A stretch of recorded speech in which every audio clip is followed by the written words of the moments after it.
깊은 산골 인적이 끊긴 지 오래된 낡고 외딴 서당이 있었다. 오랜 세월 동안 글 읽는 소리가 멈춘 이 서당은 이제 고요함과 쓸쓸함만이 감도는 곳이었다.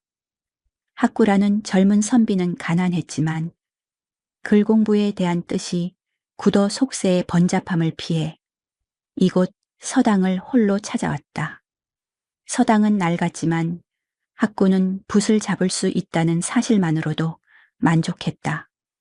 그는 낮에는 홀로 책을 읽고 밤에는 호롱불을 켜고 글을 썼다. 서당의 한 구석에는 묵은 나무로 만든 작은 벼룻집이 있었다. 이곳은 옛 서당 스승이 붓과 먹을 보관하던 곳이었다. 벼룻집은 먼지가 두껍게 쌓여 있었고 학구는 그 안에 보관된 낡은 벼루와 먹들에서 옛 선비의 기운을 느꼈다. 그런데 유독 깊은 밤이 되면 이 벼룻집 안에서 아주 미세하고 희미한 소리가 들려왔다. 사각사각 마치 누군가 붓을 종이에 대고 글씨를 쓰는 듯한 소리였다.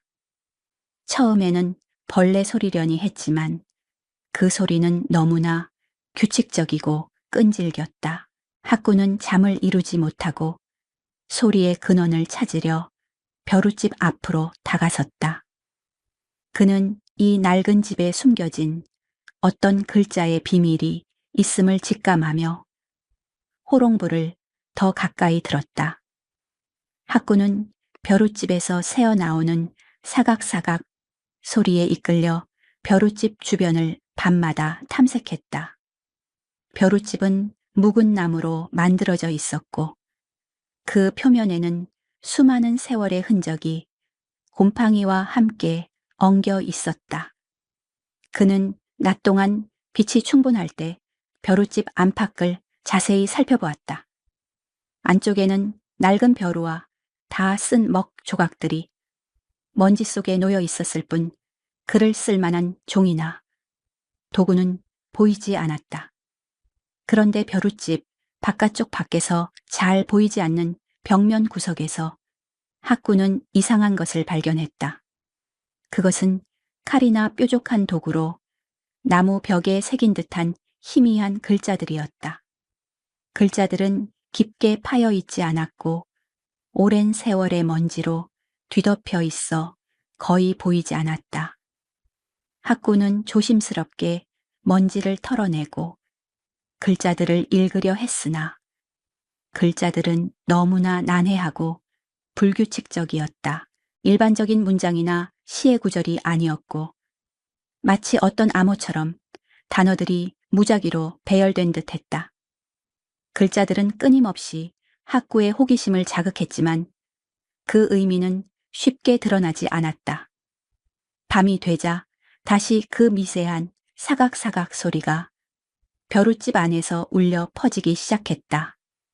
소리는 일정했고 학구는 그 소리가 마치 벼룻집 벽에 새겨진 글자들이 스스로 쓰여지는 소리처럼 느껴졌다. 학구는 벼룻집 벽에 귀를 대고 소리를 들었다. 소리는 벽의 특정 부분에서 가장 강하게 울려 나왔다. 그는 밤새도록 벼룻집 주변에 머물며 소리의 리듬과 글자들의 배치를 머릿속에 담았다. 소리는 때로는 짧게, 때로는 길게 이어지며 미묘한 변화를 보였다. 학구는 이 소리가 단순한 자연 현상이 아니라 벼룻집에 깃든 어떤 지적인 존재가 글을 통해 자신에게 무언가를 전달하려는 시도일지 모른다고 생각했다. 그의 글 공부에 대한 열망은 이제 이 기이한 글자의 비밀을 풀려는 탐구심으로 바뀌었다. 학구는 며칠 동안 밤잠을 줄여가며 글자들을 복사하고 분석했다. 그는 서당에 남아있던 낡은 문헌들을 뒤져가며 글자들의 의미를 파악하려 했으나 허사였다. 글자들은 분명 평범한 한자였지만 조합될 때마다 의미를 알 수 없는 새로운 단어들이 만들어졌다.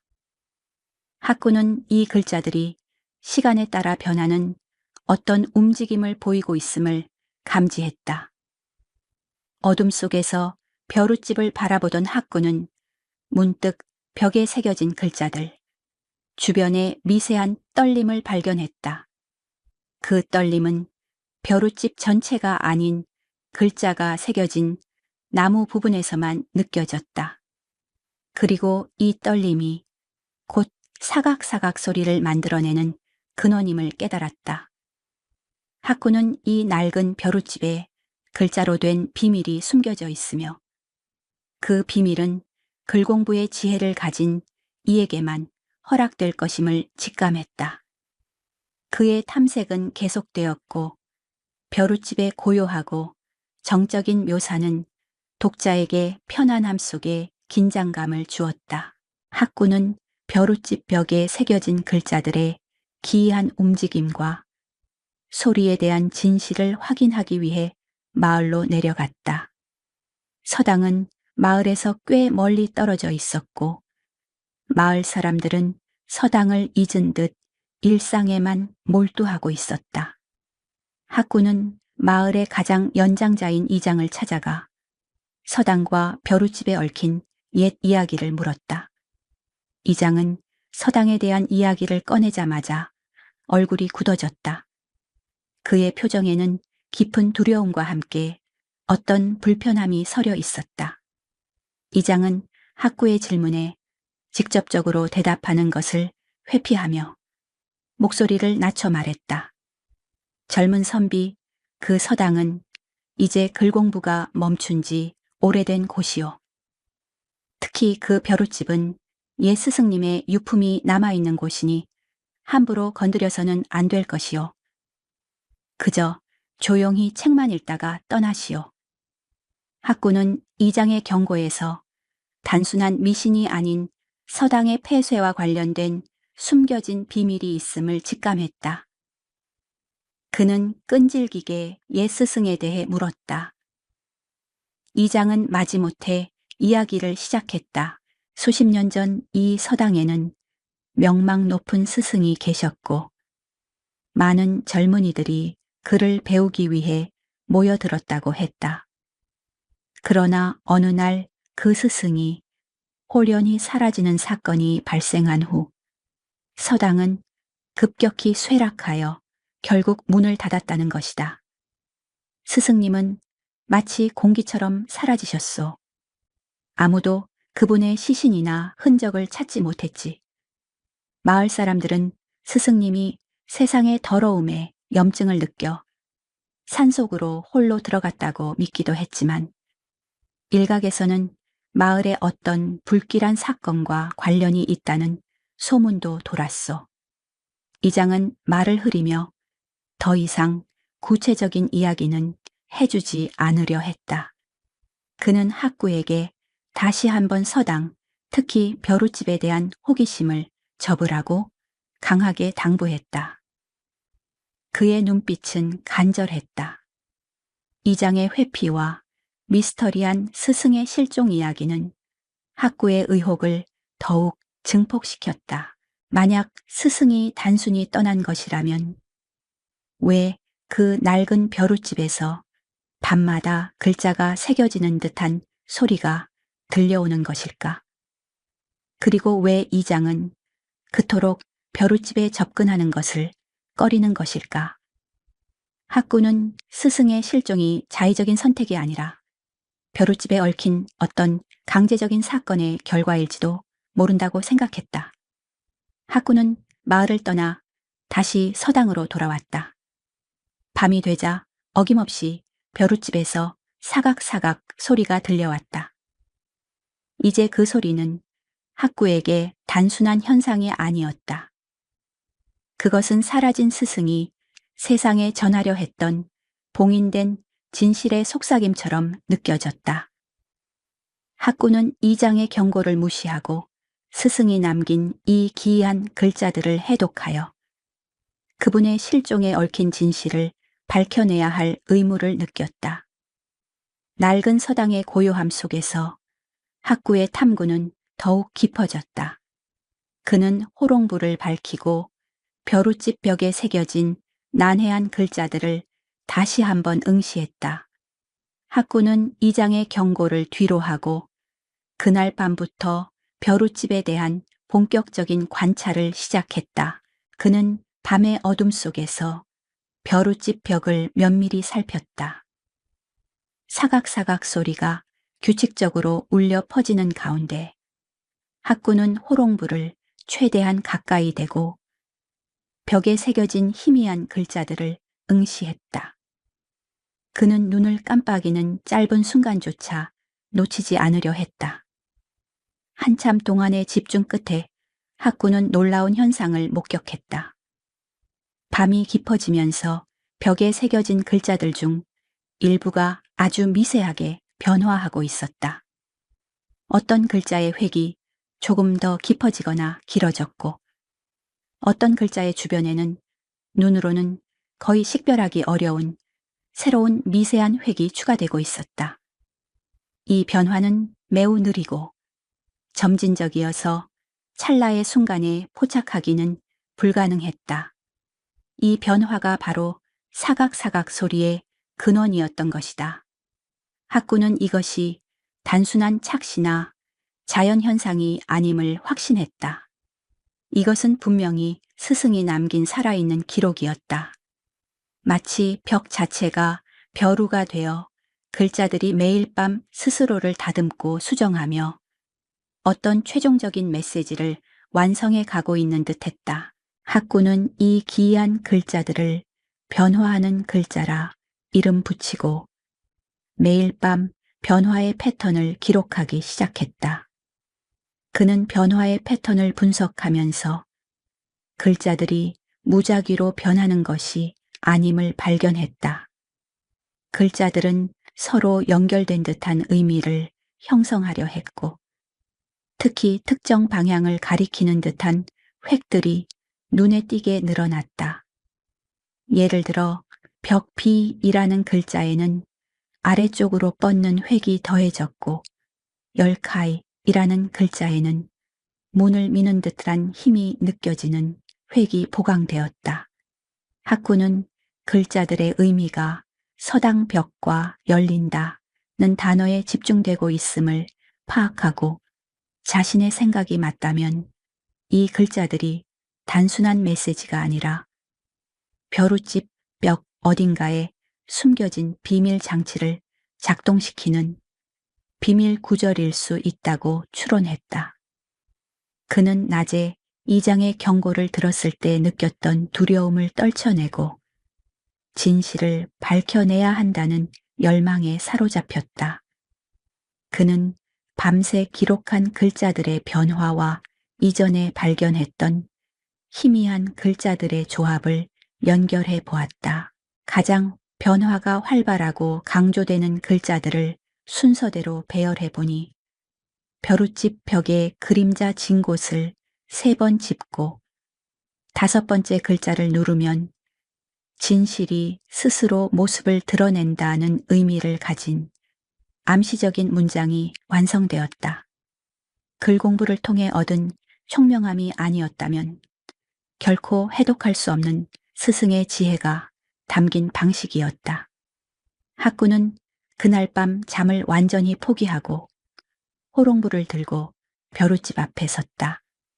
벼룻집에서 나오는 사각사각 소리는 이제 조용한 격려처럼 들렸다. 그는 자신이 해독한 대로 벼룻집 벽의 그림자가 드리운 부분을 찾았다. 그의 심장은 고요했지만 손끝은 기대와 긴장으로 미세하게 떨리고 있었다. 낡은 벼룻집의 침묵 속에 숨겨진 오래된 반전이 드디어 그 모습을 드러내려 하고 있었다. 학구는 자신이 해독한 글자들의 암시적인 지시에 따라 벼룻집 벽에 다가섰다.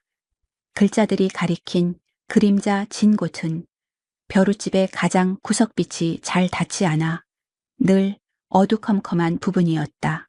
학구는 떨리는 손으로 그 벽면을 더듬었다. 그의 손에 느껴지는 나무의 질감은 다른 부분과 크게 다르지 않았으나 학구는 자신의 지혜와 스승의 메시지를 믿었다. 그는 조심스럽게 벽의 해당 부분을 3번 짚었다. 짚을 때마다 나무는 톡톡톡 하는 둔탁한 소리를 냈지만 아무런 변화도 일어나지 않았다. 학구는 실망하지 않고 해독한 메시지의 다음 단계인 5번째 글자를 찾았다. 벼룩집 벽에는 여러 글자가 무작위처럼 새겨져 있었으나 학구는 암호 해독 과정에서 5번째로 강조되었던 봉풍이라는 의미를 내포한 글자를 찾아냈다. 학구는 그 글자를 신중하게 눌렀다. 그의 손가락 끝에 닿은 나무 표면은 다른 곳과 달리 미세한 탄성이 느껴졌다. 그가 힘을 주어 누르자 갑자기 벼룩집 벽의 일부가 아주 조용히 스윽 하는 낮은 마찰음을 내며 안쪽으로 밀려 들어갔다. 나무 벽이 열리면서 그 뒤에 감춰져 있던 좁고 어두운 비밀 공간이 모습을 드러냈다. 벼룩집의 비밀이 마침내 해독된 순간이었다. 비밀 공간은 매우 좁고 깊어 보였다. 그 안에는 먼지와 함께 낡고 빛이 바랜 흰 천에 쌓인 무언가가 놓여 있었다. 학구는 조심스럽게 손을 넣어 천을 꺼냈다.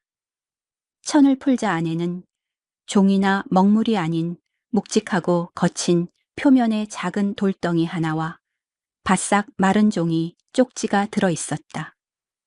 돌덩이는 표면이 거칠었고 자세히 보니 누군가 이 돌에 먹물을 흠뻑 먹여 굳힌 듯한 흔적이 있었다. 돌은 벼루의 기능을 상실한 듯 했으나 학구에게는 어떤 비장함이 느껴졌다. 그리고 함께 발견된 종이 쪽지는 오래되어 바스러지기 직전이었지만 학구는 떨리는 손으로 쪽지를 펼쳐 글을 읽기 시작했다. 쪽지에는 서당 스승의 마지막 유언과 놀라운 진실이 간결하게 적혀 있었다. 스승은 마을의 부정부패와 관련된 중요한 진실을 알고 있었고 이를 고발하려 했으나 마을의 권력자들 이장과 관련된 무리에게 발각되어 목숨이 위협받는 절박한 상황에 처했었다. 스승은 자신의 지식과 진실이 묻히지 않도록 하기 위해 스스로를 벼룩집의 비밀 공간에 봉인하고 자신의 마지막 유언을 글자로 남겼던 것이다. 스승은 실종된 것이 아니었다. 그는 진실을 지키기 위해 글자라는 암호를 남기고 벼룩집의 스스로를 가두는 반전을 선택했던 것이다. 벼룩집 벽에 밤마다 글자가 변하는 기이한 현상은 스승이 마지막으로 남긴 암호 장치가 시간이 지남에 따라 미세하게 움직이며 자신의 억울한 사연과 진실을 후대에 전하려 했던 간절한 시도였던 것이다. 학구는 스승의 엄청난 희생과 용기에 경외감을 느끼며 손에 쥔 쪽지와 묵직한 돌덩이의 무게를 절실히 깨달았다. 학구는 비밀 공간에서 발견한 스승의 마지막 쪽지를 펼쳐 다시 읽어보았다. 쪽지에 담긴 진실은 충격적이었다. 스승은 마을의 이장과 그를 따르는 무리들이 공금을 착복하고 가난한 백성들의 재산을 불법적으로 빼앗는 사실을 알게 되었다. 스승은 이를 조정해 고발하려 했으나 정보가 새어나가자 목숨이 위협받는 절체절명의 상황에 놓였다. 스승은 자신마저 사라지면 진실이 영원히 묻힐 것을 염려하여 최후의 수단으로 벼룩집의 비밀 장치를 만들고 쪽지와 함께 스스로를 봉인했던 것이다. 스승이 남긴 묵직한 돌덩이는 평소 글을 쓰던 벼루를 상징하는 것이었다. 스승은 글 공부의 본질이 단순한 지식 습득이 아니라 진실을 밝히고 정의를 지키는 용기에 있음을 후대에게 전하고자 했던 것이다. 벼룻집 벽에 새겨진 글자들이 밤마다 움직이며 메시지를 전달했던 것은 스승의 글에 대한 강한 염원이 벼룻집에 깃들어 발현된 기이한 현상이었다. 쪽지에는 스승이 발견했던 부정부패의 증거와 함께 이를 은폐하려 했던 이장일당의 구체적인 이름과 행위가 자세히 기록되어 있었다. 이장이 학구에게 벼룻집에 접근하지 말라고 강하게 경고했던 이유가 바로 여기에 있었다.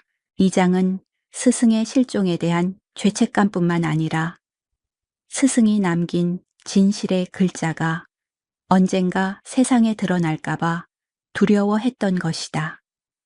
학구는 스승의 엄청난 희생 앞에 깊은 존경심을 느꼈다. 스승은 죽음을 선택하는 대신 스스로를 봉인하여 영원히 꺼지지 않는 진실의 불씨를 남겼다. 학구는 자신의 글 공부 목표가 갑자기 바뀌었음을 깨달았다. 이제 그는 단순한 선비가 아니라 스승의 억울한 죽음을 밝히고 정의를 실현해야 할 진실의 전달자가 된 것이다. 학구는 쪽지에 기록된 증거들을 다시 한번 꼼꼼히 확인했다. 그의 마음은 복수나 분노보다는 스승이 지키려 했던 정의의 가치로 가득 차 있었다. 그는 이 낡은 서당과 벼룻집이 수십 년간 짊어져 온 무거운 비밀을 이제 자신이 짊어져야 함을 알았다. 학구는 묵직한 돌덩이와 쪽지를 품에 넣고 벼룻집 비밀 공간을 다시 조심스럽게 닫았다. 스윽 하고 벽이 닫히자 벼룻집은 다시 평온하고 낡은 모습으로 돌아갔다. 밤의 고요함 속에서 학구는 스승의 마지막 뜻을 받들기 위해 결연한 의지를 다졌다. 그는 더 이상 사각사각 소리가 아닌 자신의 심장이 뛰는 굳건한 소리에 귀 기울였다. 이제 그는 서당을 떠나 스승의 마지막 글자를 세상에 펼쳐 보일 준비를 해야 했다. 학구는 서당에 더 머무를 수 없었다. 스승의 쪽지와 돌덩이, 즉 스승의 마지막 글자와 벼루를 챙긴 그는 새벽녘 고요한 산길을 내려와 마을로 향했다. 그의 발걸음은 더 이상 글 공부에 목마른 선비의 가벼운 걸음이 아니었다. 그것은 진실의 무게와 정의를 향한 사명감이 담긴 굳건하고 무거운 걸음이었다. 학구는 마을에 도착하자마자 곧바로 이장에게 스승이 남긴 비밀을 밝히기로 결심했다. 마을 이장은 아침 일찍부터 서당에 대한 불안감으로 초조해하고 있었다. 학구가 며칠째 서당에서 내려오지 않고 벼룻집 주변을 맴돌았다는 소문을 들었기 때문이었다. 이장은 학구가 자신의 경고를 무시하고 무언가를 알아냈을까봐 두려워했다. 학구가 이장의 집 문 앞에 섰을 때 이장은 이미 불안한 얼굴로 마당을 서성이고 있었다. 학구는 이장에게 공손하지만 단호하게 인사를 올린 후 자신이 벼룻집의 비밀을 모두 알아냈음을 밝혔다. 이장은 순간적으로 얼굴이 새파랗게 질렸고 온몸이 미세하게 떨리기 시작했다. 무슨 소린가 젊은 선비 벼룻집은 낡은 나무 상자에 불과하다. 이장은 목소리를 높여 자신의 불안감을 감추려 했다. 학구는 침착하게 품속에서 스승의 마지막 쪽지를 꺼내 들었다. 이것은 스승님께서 남기신 글입니다. 당신의 탐욕과 부패를 고발하는 진실의 글입니다.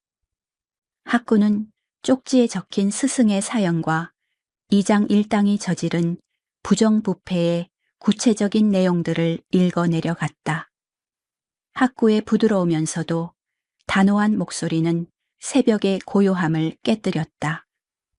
이장은 학구의 이야기가 진행될수록 무너져 내리는 듯 했다. 그는 자신의 죄가 수십 년이 지난 후 낡은 벼룻집에 봉인된 글자를 통해 세상에 드러나리라고는 상상조차 하지 못했던 것이다. 이장은 결국 무릎을 꿇고 눈물을 흘리며 죄를 고백했다. 그는 스승이 스스로 벼룻집에 봉인한 후 자신들이 비밀 장치를 훼손하고 벼룻집을 숨기려 했으나 글자가 밤마다 변하는 기이한 현상 때문에 두려워 아무도 벼룻집에 접근하지 못했다고 털어놓았다. 이장의 고백은 스승이 진실을 지키기 위해 얼마나 처절한 희생을 감수했는지를 다시 한번 증명해 주었다. 학구는 이장의 참회를 들으며 복수나 응징보다는 정의의 회복에 집중했다. 그는 스승의 뜻대로 이 진실을 마을 사람들에게 알리고 부정부패로 인해 억울하게 피해를 본 이들의 명예를 회복시켜야 했다. 학구는 글 공부가 단순히 과거의 지식을 배우는 것이 아니라 현재의 불의에 맞서는 용기임을 깨달았다. 그의 가슴 속에는 스승의 묵직한 돌벼루처럼 굳건한 정의감이 자리 잡았다. 학구는 스승의 쪽지와 이장의 고백을 바탕으로 마을 사람들에게 모든 진실을 알렸다.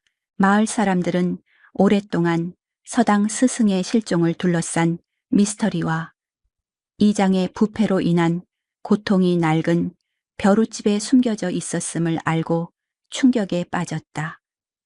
이장은 자신의 죄를 뉘우치고 관청에 자수했으며 억울하게 피해를 본 마을 사람들의 재산을 돌려주는 데 힘썼다. 진실이 밝혀지자 마을에는 오랫동안 짓눌려 있던 어두운 그림자가 걷히는 듯했다. 학구는 마을 사람들의 도움을 받아 낡은 서당을 다시 정비했다.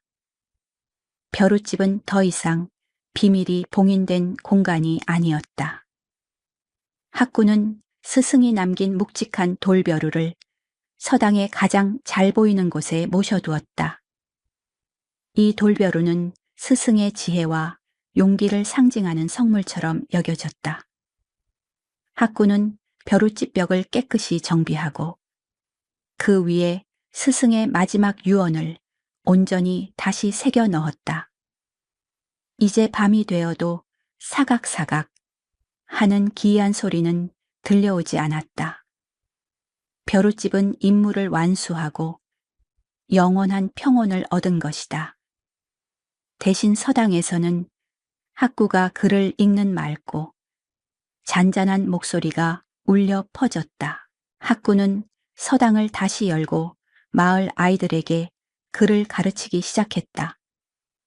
그는 아이들에게 단순히 글자를 가르치는 것이 아니라 글 공부를 통해 얻는 지혜가 진실을 밝히고 정의를 지키는 용기로 이어져야 함을 가르쳤다. 낡은 벼룻집에 숨겨진 글자의 비밀은 학구에게 진정한 선비의 길이 무엇인지를 깨닫게 해준 가장 큰 가르침이었다. 밤이 깊어지자 학구는 붓을 내려놓고 고요히 잠자리에 들었다. 낡은 서당은 다시 평화를 되찾았고 벼룻집은 그 자리에서 묵묵히 스승의 뜻을 기렸다. 산골의 밤은 잔잔했고 학구는 깊은 평온함 속에서 잠이 들었다. 그는 자신이 지킨 진실의 무게만큼 세상이 더욱 평화로워질 것이라는 믿음을 가슴에 안고 있었다. 오랜 가뭄으로 인해 험준한 산속의 폭포가 완전히 말라버린 마을이 있었다. 한때 우렁찬 물소리를 자랑하던 폭포는 이제 깎아지른 바위 절벽만이 덩그러니 남아 황량함을 더했다. 계곡 바닥은 갈라지고 마른 자갈들만이 나뒹굴었다. 마을 사람들은 절망에 빠져 물을 찾아 떠나거나 하루하루 힘겨운 나날을 보냈다. 하지만 연화라는 젊은 여인은 달랐다. 그녀는 가뭄에 굴하지 않고 마을에서 가장 멀리 떨어진 계곡의 깊은 웅덩이까지 매일 물을 기르러 가는 일을 멈추지 않았다. 연화는 등에 짊어진 무거운 물동이와 메마른 땅을 딛는 발의 감각에만 의지하여 걸었다. 그녀의 걸음은 느리고 지쳤지만 그 꾸준함은 멈추지 않는 시계의 초침 같았다. 마을 사람들은 연화의 노력이 무의미하다고 수군거렸지만 연화는 그들의 말을 개의치 않았다. 그녀의 마음속에는 반드시 물을 구해 마을을 살려야 한다는 강한 의지가 샘솟고 있었다.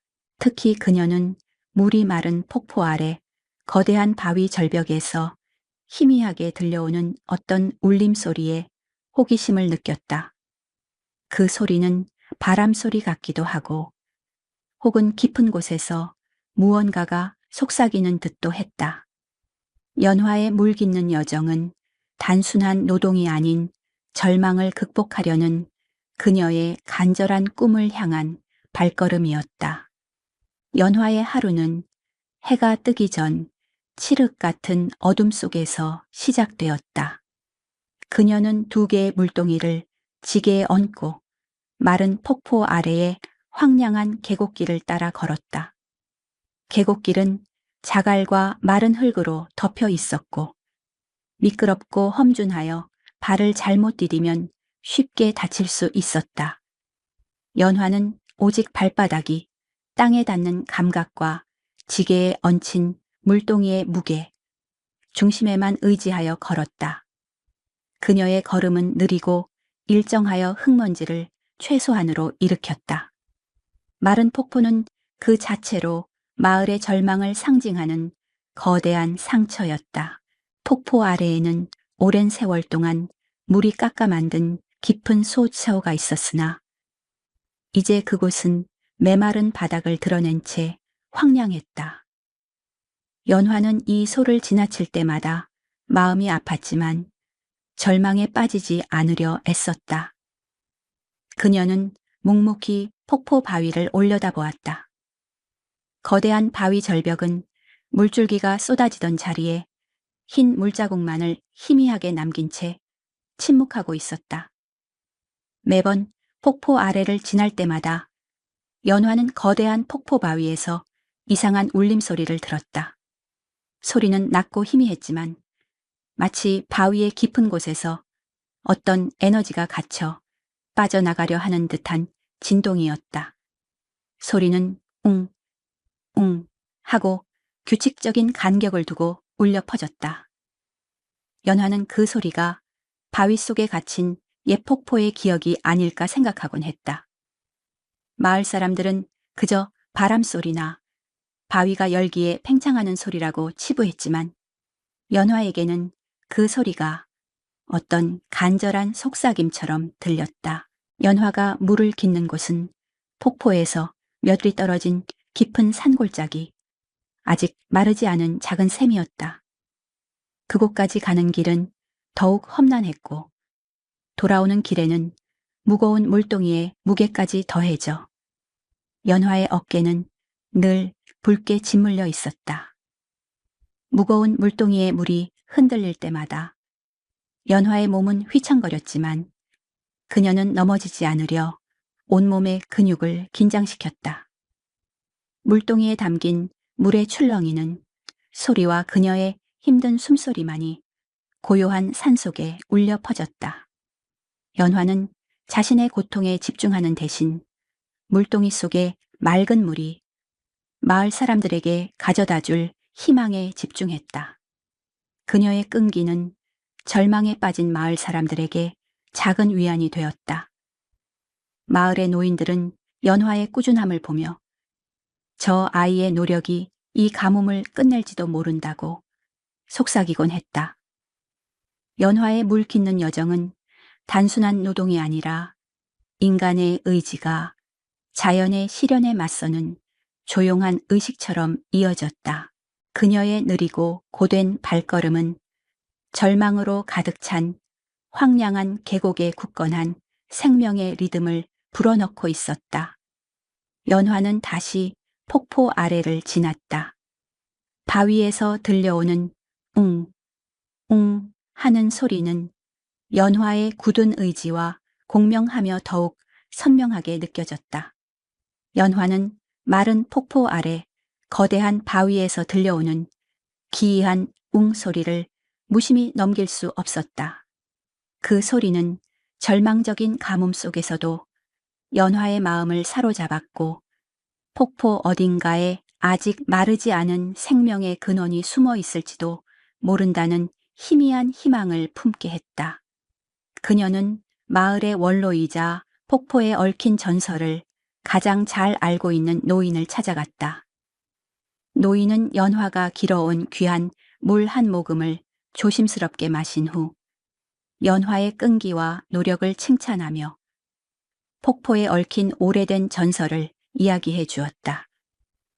연화야, 이 폭포는 예부터 인내의 샘이라 불리었단다. 이 샘은 평소에는 엄청난 폭포수로 쏟아져 나오지만 마을 사람들이 안일해지고 물의 소중함을 잊을 때 스스로 물줄기를 감춘다고 했지. 노인의 말에 따르면 전설 속에는 폭포가 완전히 마를 때 샘의 진정한 주인이 나타나 샘을 다시 열어야 한다는 내용이 있었다. 샘은 단순히 마르는 것이 아니라 거대한 바위 아래에 스스로를 봉인하는 것이라네. 그리고 그 봉인은 오직 물에 대한 간절한 소망과 포기하지 않는 끈기를 가진 자의 노력에 의해서만 풀린다고 했지. 오직 진심으로 물을 갈망하며 멈추지 않고 물을 깃는 자에게만 샘이 숨겨진 곳이 보인다는 전설이 대대로 전해져 왔단다. 노인은 이 전설이 폭포가 완전히 마른 후에는 잊혀진 지 오래되었음을 덧붙였다. 마을 사람들은 폭포가 완전히 말랐을 때 절망하여 희망을 포기하고 먼 곳에서 물을 길어오는 노동에만 집중했기 때문이다. 그러나 노인은 연화의 꾸준하고 묵묵한 물 깃는 여정을 보며 연화야말로 전설 속에 진심으로 노력하는 자박일지도 모른다고 생각했다. 노인의 이야기는 연화에게 깊은 깨달음을 주었다. 마른 폭포 아래에서 들려오던 그 웅 소리는 단순한 바위의 울림이 아니었다. 그것은 봉인된 샘이 자신을 알아줄 진정한 주인을 기다리며 내는 간절한 진동이었던 것이다. 연화는 그동안 자신의 고통과 피로에만 집중했다면 이제는 폭포 속에 숨겨진 희망의 근원을 찾겠다는 새로운 목적을 갖게 되었다. 연화는 노인에게 감사 인사를 올리고 다시 폭포 아래로 향했다. 그녀는 이제 물 깃는 일을 멈추지 않을 뿐만 아니라 폭포 바위에서 들려오는 소리에 더욱 귀 기울였다. 그녀의 발걸음은 여전히 느리고 고단했지만 이제 그 발걸음 속에는 전설 속의 희망을 현실로 만들겠다는 굳건한 의지가 담겨 있었다.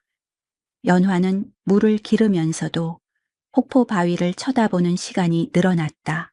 바위에서 나오는 소리의 리듬과 진동이 어디서 가장 강하게 느껴지는지 그 미세한 변화를 감지하기 위해 온 신경을 집중했다. 연화의 물 깃는 꿈은 이제 마른 폭포를 다시 살려내는 위대한 극복의 꿈으로 변하고 있었다. 노인의 전설을 들은 후 연화의 물 깃는 여정은 더욱 간절해졌다. 그러나 가뭄은 점점 더 극심해졌다. 하늘은 며칠째 타는 듯한 폭염을 쏟아냈고 연화가 물을 깃던 계곡의 작은 웅덩이마저 수위가 빠르게 줄어들고 있었다. 물 깃는 거리는 이제 마을에서 왕복으로 반나절 이상이 걸리는 험난한 길이 되었다. 연화의 물동이는 마을 전체의 생명줄이었기에 그녀는 멈출 수 없었다. 연화는 끓어오르는 태양 아래 땀으로 범벅이 된 채 황량한 계곡을 걸었다. 험준한 마른 폭포 아래를 지날 때마다 그녀는 폭포 바위에서 들려오는 웅 하는 소리에 귀를 기울였다. 소리는 폭염 때문인지 아니면 연화에 지친 마음 때문인지 이전보다 훨씬 희미하고 간헐적으로 들려왔다. 연화는 폭포 바위에 손을 대고 그 진동을 느끼려 애썼다. 바위는 뜨거웠고 진동은 미세하여 쉽게 감지되지 않았다. 육체적인 한계는 연화를 짓눌렀다. 무거운 물동이의 무게는 어깨와 허리를 끊임없이 짓눌렀고 메마른 땅은 발바닥에 물집을 잡히게 했다. 연화는 너무나 지쳐서 길 위에 쓰러져 잠들고 싶은 유혹을 수없이 느꼈다. 하지만 그때마다 그녀는 물통에 담긴 맑은 물과 그 물을 기다리고 있을 마을 사람들의 간절한 눈빛을 떠올렸다. 특히 기력이 쇠해 힘들어하는 마을의 노인들과 아이들의 얼굴이 그녀의 발걸음을 다시 일으켰다. 어느 날 연화는 물을 길어오는 길에 그만 마른 폭포 아래에서 다리가 풀려 주저앉고 말았다. 그녀는 물동이를 조심스럽게 내려놓았지만 극심한 피로 때문에 몸을 가누기 힘들었다. 그녀는 폭포 바위 그늘에 기대어 잠시 눈을 감았다. 그녀의 머릿속에는 오직 물 끊임없이 흐르는 맑고 차가운 물에 대한 간절한 소망만이 가득했다. 그녀의 끈기와 노력이 이제 육체적 한계에 부딪힌 순간이었다. 그녀가 눈을 감고 있던 그 짧은 순간, 연화는 자신이 꿈과 현실의 경계에 있음을 느꼈다. 귓게는 폭포 바위의 웅 소리가 이전보다 훨씬 크고 선명하게 울려 퍼졌다. 그리고 눈을 감았음에도 불구하고 그녀의 눈앞에는 폭포수가 다시 쏟아져 내리는 환상이 펼쳐졌다. 환상 속의 물줄기는 바로 폭포 중앙의 특정 바위를 향해 세차게 내리꽂혔고 그 바위가 깨지면서 맑은 샘물이 솟아나는 것을 연화는 생생하게 보았다. 환상은 짧았지만 연화에게는 강력한 계시처럼 느껴졌다. 그녀는 퍼뜩 잠에서 깨어났다. 주변은 여전히 황량했고 폭포수는 마른 채 침묵하고 있었다. 하지만 연화의 정신은 맑아져 있었다.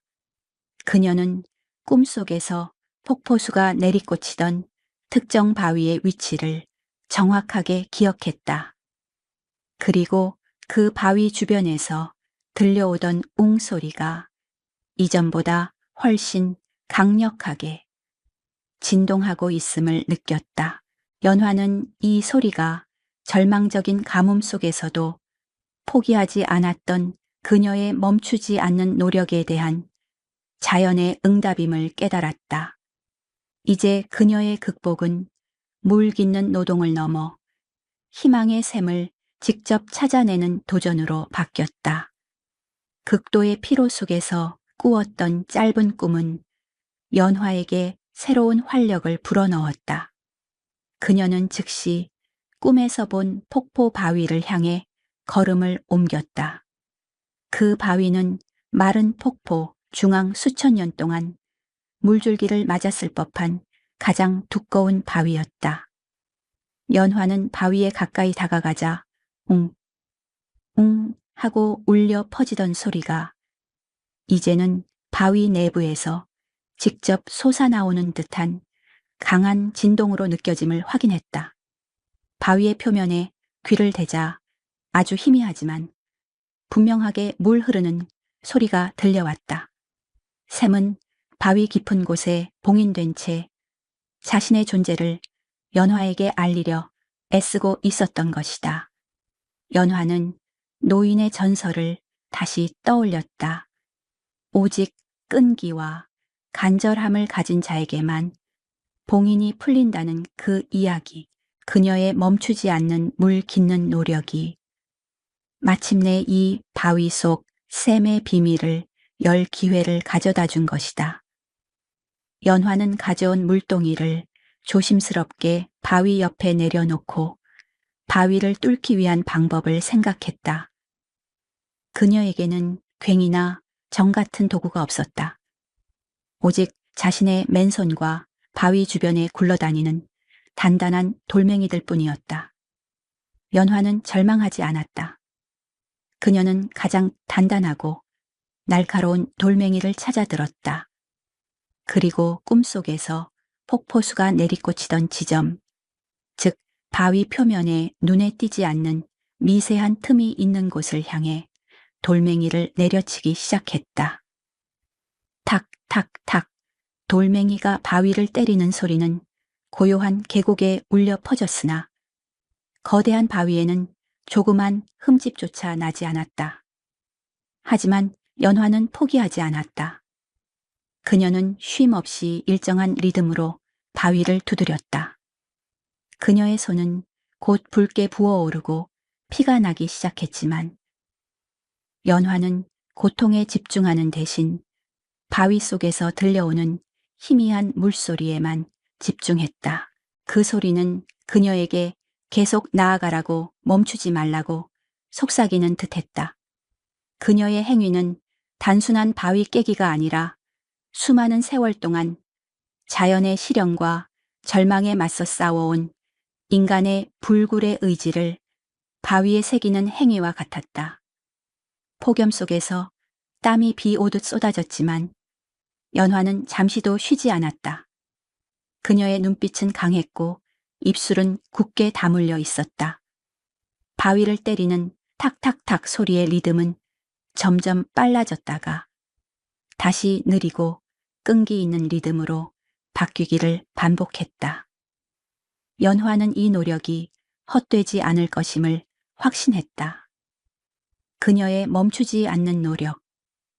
그것이 바로 전설이 요구하는 봉인을 푸는 열쇠였기 때문이다. 오랜 시간 끝에 연화는 드디어 바위 표면에 아주 작은 금이 가기 시작했음을 발견했다. 금이 가자 바위 속에서 들려오던 물소리가 이전보다 훨씬 크고 명확하게 들려왔다. 연화는 마지막 남은 모든 힘을 끌어모아 돌멩이를 그 금이 간 지점에 집중적으로 내리쳤다. 그녀의 몸은 이미 한계를 넘어섰지만 마음속의 희망이 그녀를 계속 움직이게 했다. 그녀의 극복의 순간이 가까워지고 있었다. 연화는 바위에 난 작은 금을 발견하자마자 온몸의 기력을 끌어모았다. 그녀의 손은 피투성이가 되었고 팔 근육은 경련을 일으켰지만 멈출 수 없었다. 그녀는 바위에 난 틈새를 향해 돌멩이의 날카로운 부분을 반복적으로 그리고 끈질기게 내리쳤다. 깨강깨강 하는 소리와 함께 바위는 조금씩 아주 느리게 무너지기 시작했다. 바위가 쪼개질수록 내부에서 들려오는 물소리는 점점 더 커져 마침내 콸콸콸 흐르는 소리로 변했다. 그것은 지하 깊은 곳에 갇혀있던 물줄기가 해방되기를 간절히 바라는 소리 같았다. 연화는 이제 물소리가 주는 청량감과 희망에 의지하여 작업을 계속했다. 그녀는 자신의 고통에 대한 모든 감각을 잊고 오직 이 생명의 소리를 세상 밖으로 완전히 끌어내겠다는 일념에만 집중했다. 마침내 연화가 마지막 힘을 다해 돌멩이를 내리쳤을 때 바위의 큰 조각 하나가 쩍 소리를 내며 떨어져 나갔다. 바위 안쪽에는 어둡고 좁은 구멍이 드러났고 그 구멍 속에서 맑고 차가운 물줄기가 엄청난 기세로 솟아오르기 시작했다. 물은 바위의 틈새를 비집고 나오며 세찬 소리를 냈고 황량했던 폭포 아래 소저 바닥으로 세차게 흘러들었다. 연화는 솟아나는 물줄기를 바라보며 온몸에 긴장이 풀리는 것을 느꼈다. 그녀는 그 자리에 털썩 주저앉았다. 물은 너무나 맑고 차가워 연화가 꿈에서 보았던 바로 그 생명의 물이었다. 이 물은 연화의 멈추지 않는 노력, 포기하지 않는 끈기가 절망적인 자연의 시련을 극복하고 얻어낸 위대한 승리의 증거였다. 솟아난 샘물은 연화의 노력에 대한 보상처럼 마른 폭포 아래의 바위를 적시기 시작했다. 물이 마른 땅을 적시는 소리는 잔잔하면서도 경이로웠다. 연화는 피투성이가 된 손을 솟아나는 물줄기에 대고 조심스럽게 마셨다. 물은 세상에서 가장 달고 시원했다.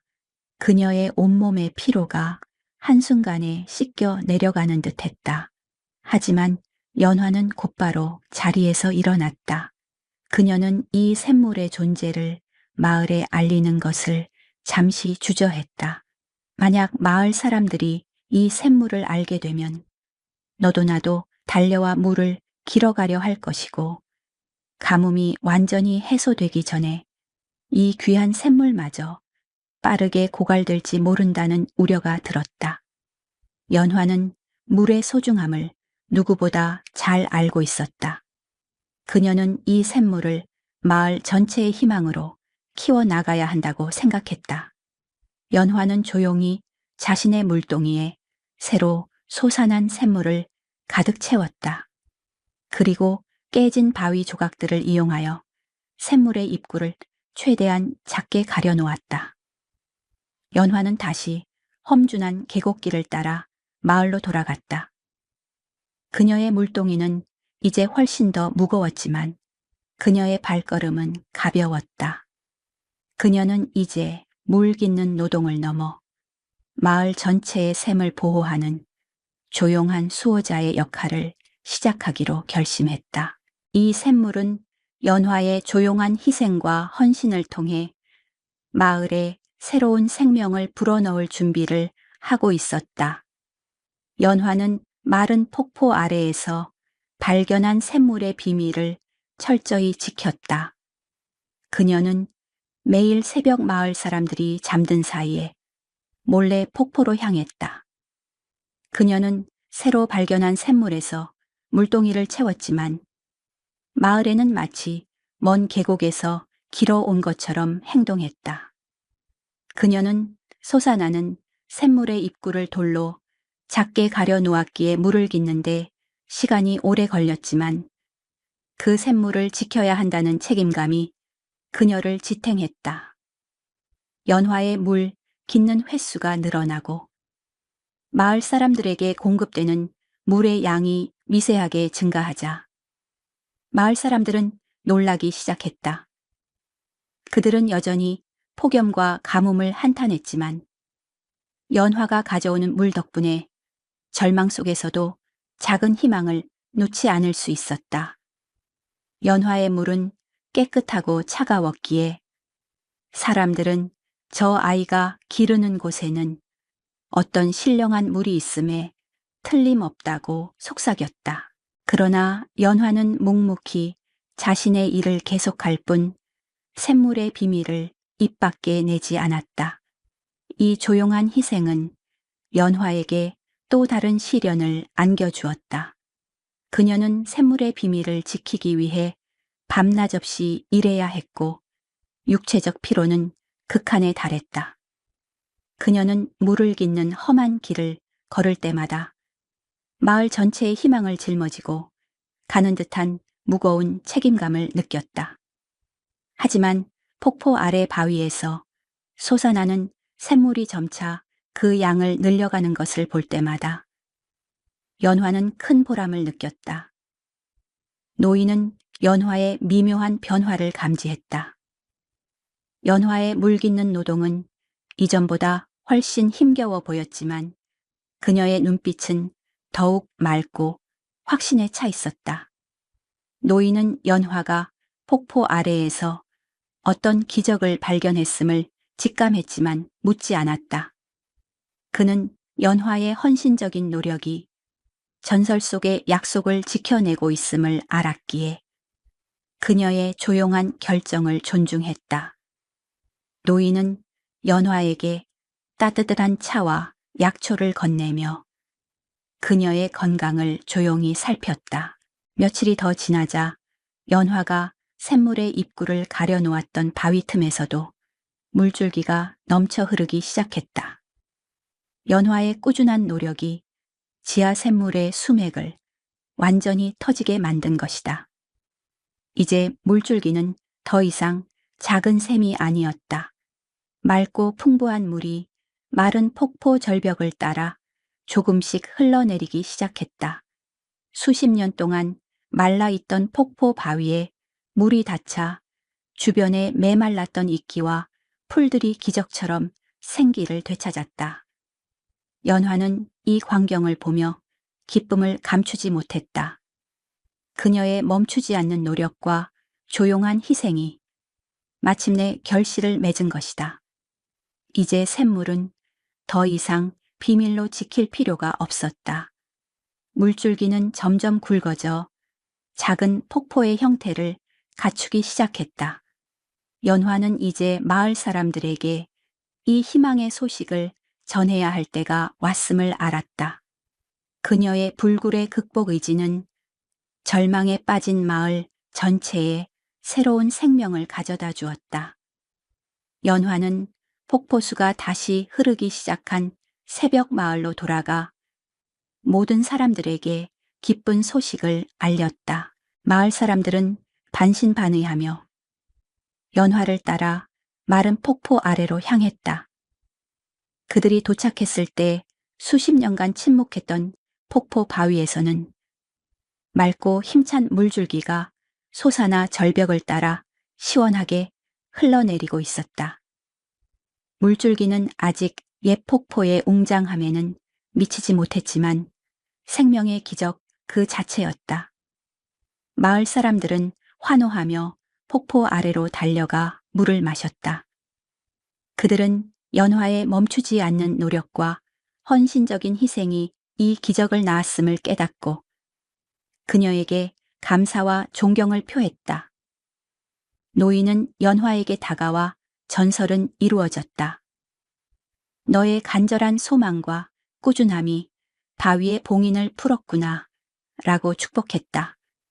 연화의 노력으로 솟아난 샘물은 가뭄이 해소될 때까지 마르지 않고 계속 흘렀다. 이 물줄기는 절망에 빠졌던 마을에 희망의 물결을 가져왔다. 마을 사람들은 물의 소중함을 다시 깨닫고 폭포와 계곡을 예전보다 훨씬 더 아끼고 보살폈다. 시간이 지나 비가 내리기 시작하자 지하 샘물은 더욱 풍부해져 폭포는 예전의 웅장함을 완전히 되찾았다. 굉음을 내며 쏟아지는 폭포수는 마을 사람들의 마음속 깊은 곳까지 맑게 씻어주는 듯 했다. 연화는 더 이상 무거운 물동이를 지고 험한 계곡을 오르내릴 필요가 없었다. 그녀의 헌신적인 물 깃는 꿈은 마을 전체의 영원한 극복이라는 아름다운 현실이 되었다. 연화는 조용히 폭포 아래 바위에 앉아 흐르는 물소리를 들었다.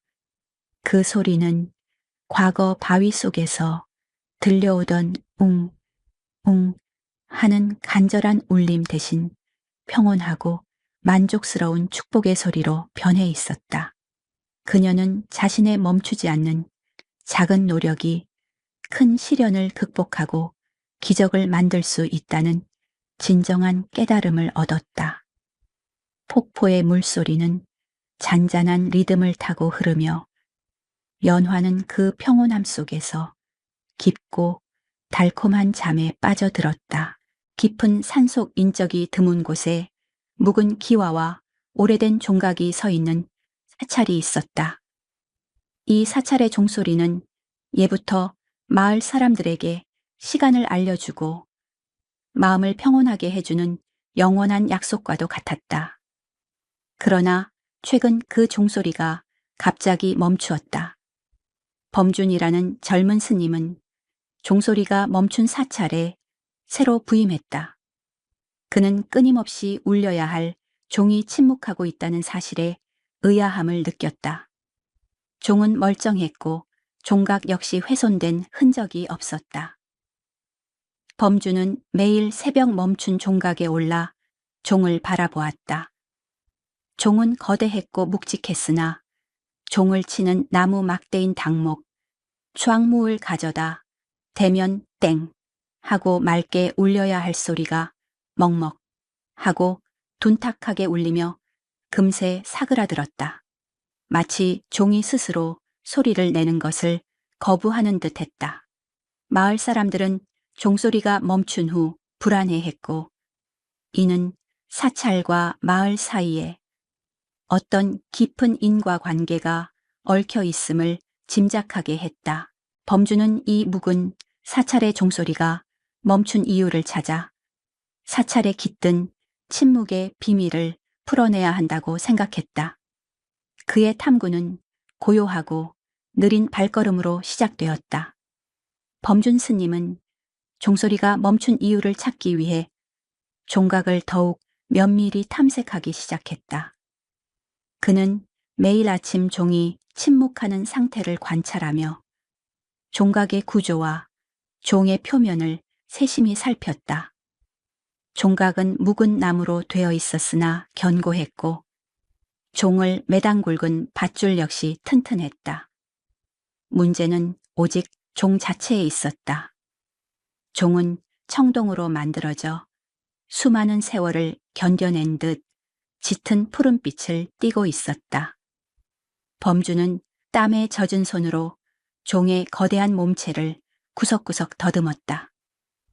종의 표면에는 용문양과 불경의 구절이 섬세하게 새겨져 있었는데 모두 완벽하게 보존되어 있었다. 하지만 종의 가장 아랫부분 종을 치는 닭목이 닿는 부분이 아닌 옆구리 쪽에서 범주는 아주 희미하고 미세한 흠집 하나를 발견했다. 흠집은 깊지 않았고 오랜 세월 동안 생긴 미세한 균열처럼 보였다. 하지만 범준이 손가락 끝으로 그 흠집을 만졌을 때 그것은 날카로운 도구로 긁힌 듯한 상처가 아니라 마치 부드러운 무언가로 인해 파인 듯한 형태였다. 자세히 보니 그 흠집은 사람의 손톱 자국처럼 보이기도 했다. 그 자국은 너무나 희미해서 조금만 부주의했다면 발견하지 못했을 것이다.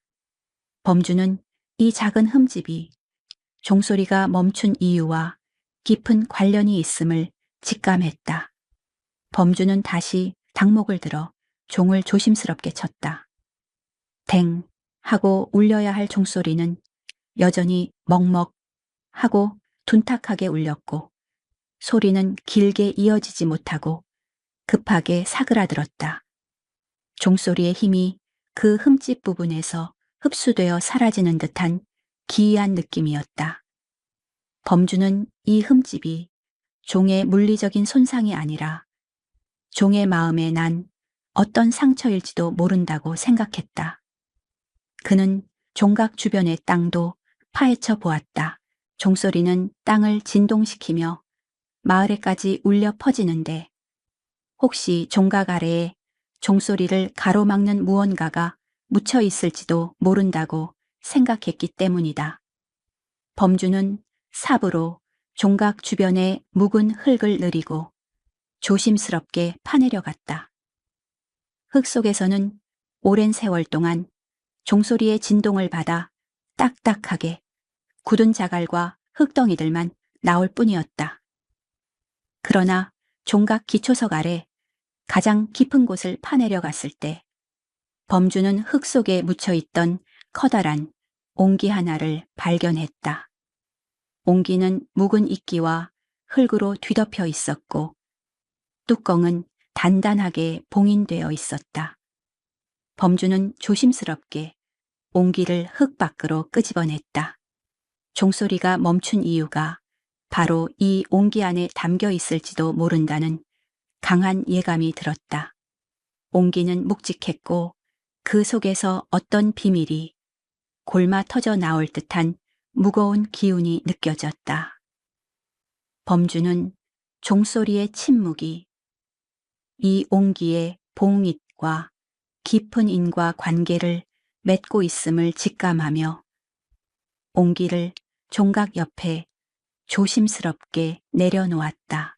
종각 아래에서 묵직한 옹기를 발견한 후 범준 스님은 마을 주민들에게 종소리가 멈춘 것에 대한 이야기를 듣고자 했다.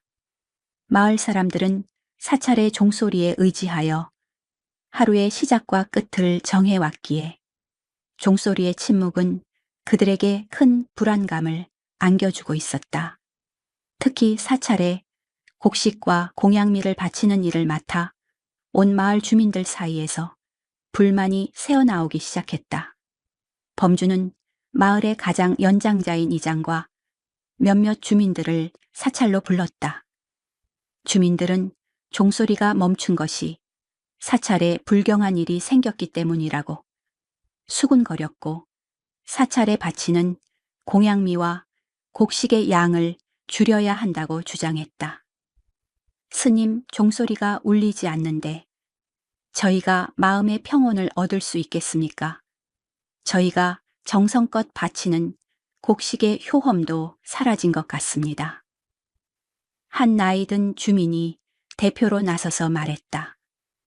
범주는 그들의 불안을 이해했지만 종소리가 멈춘 이유가 단순히 종의 고장이 아님을 알았다. 그는 종각 아래에서 발견한 묵은 옹기를 주민들 앞에 보였다. 이 옹기가 종각 아래 묻혀 있었습니다. 종소리가 멈춘 것은 이 종과 마을 사이에 맺어진 어떤 신의 신인애가 깨졌기 때문일지도 모릅니다. 범주는 주민들에게 종소리가 사찰만의 소리가 아니라 마을과 사찰이 오랜 세월 동안 서로에게 의지해온 인과 관계를 상징함을 설명했다. 종소리는 마을 사람들에게 평온을 주었고 마을 사람들은 사찰에 공양을 올려 세우님들의 수행을 도왔다. 이 균형이 깨지면서 종소리가 스스로 침묵하게 된 것일 수도 있다는 것이 범준의 생각이었다. 주민들은 옹기를 보고도 영문을 알지 못했으나 종소리가 멈춘 후 그들 사이에 불신과 이기심이 싹트기 시작했음을 깨달았다. 특히 곡식을 바치는 일을 담당했던 주민들은 불안한 기색을 감추지 못했다. 그들은 가뭄과 흉년을 핑계로 사찰에 바치는 곡식의 양을 몰래 줄이거나 오래된 묵은 쌀을 섞어 바치기도 했었다. 종소리의 침묵은 그들의 양심을 찌르는 회한과 같았다. 범주는 이 주민들의 표정에서 어떤 진실이 숨겨져 있음을 짐작했다. 종소리가 멈춘 것은 물질적인 부족 때문이 아니라 마음의 정성이 부족해졌기 때문일지도 모른다고 생각했다. 그는 주민들에게 옹기의 뚜껑을 열어보자고 제안했다. 주민들은 주저했지만 결국 옹기의 뚜껑을 열기로 했다. 옹기의 봉인을 조심스럽게 풀자 옹기 안에는 곡식이나 보물이 아닌 오래되어 누렇게 변한 묵은 쌀이 가득 들어 있었다. 쌀은 이미 먹을 수 없을 정도로 변질되어 있었고 옹기 안에서는 퀴퀴한 곰팡이 냄새가 났다. 이 쌀은 오랫동안 잊힌 채 종각 아래에 봉인되어 있었던 것이다. 범주는 이 묵은 쌀과 종소리가 멈춘 이유 사이에 분명한 인과 관계가 있음을 확신했다. 그는 이제 사찰의 묵은 기록을 찾아 이 묵은 쌀의 정체를 밝혀야 했다. 범준 스님은 종각 아래에서 발견된 묵은 쌀이든 옹기가 종소리의 침묵과 깊은 관계가 있음을 확신하고 사찰의 오래된 기록 보관소로 향했다. 묵은 사찰이었기에 기록 보관소는 먼지로 가득 차 있었고 범주는 낡은 종이들을 조심스럽게 들춰가며 종소리와 옹기에 얽힌 단서를 찾기 시작했다. 그의 움직임은 느리고 신중했으며 종이를 넘기는 사르락 소리만이 고요한 석에 울려 퍼졌다. 며칠간의 탐색 끝에 범주는 마침내 종소리와 관련된 예수님의 묵은 글을 발견했다. 기록에는 사찰의 종이 단순한 시간을 알리는 도구가 아니라 마을과 사찰의 신의를 담는 거울과 같다는 내용이 있었다.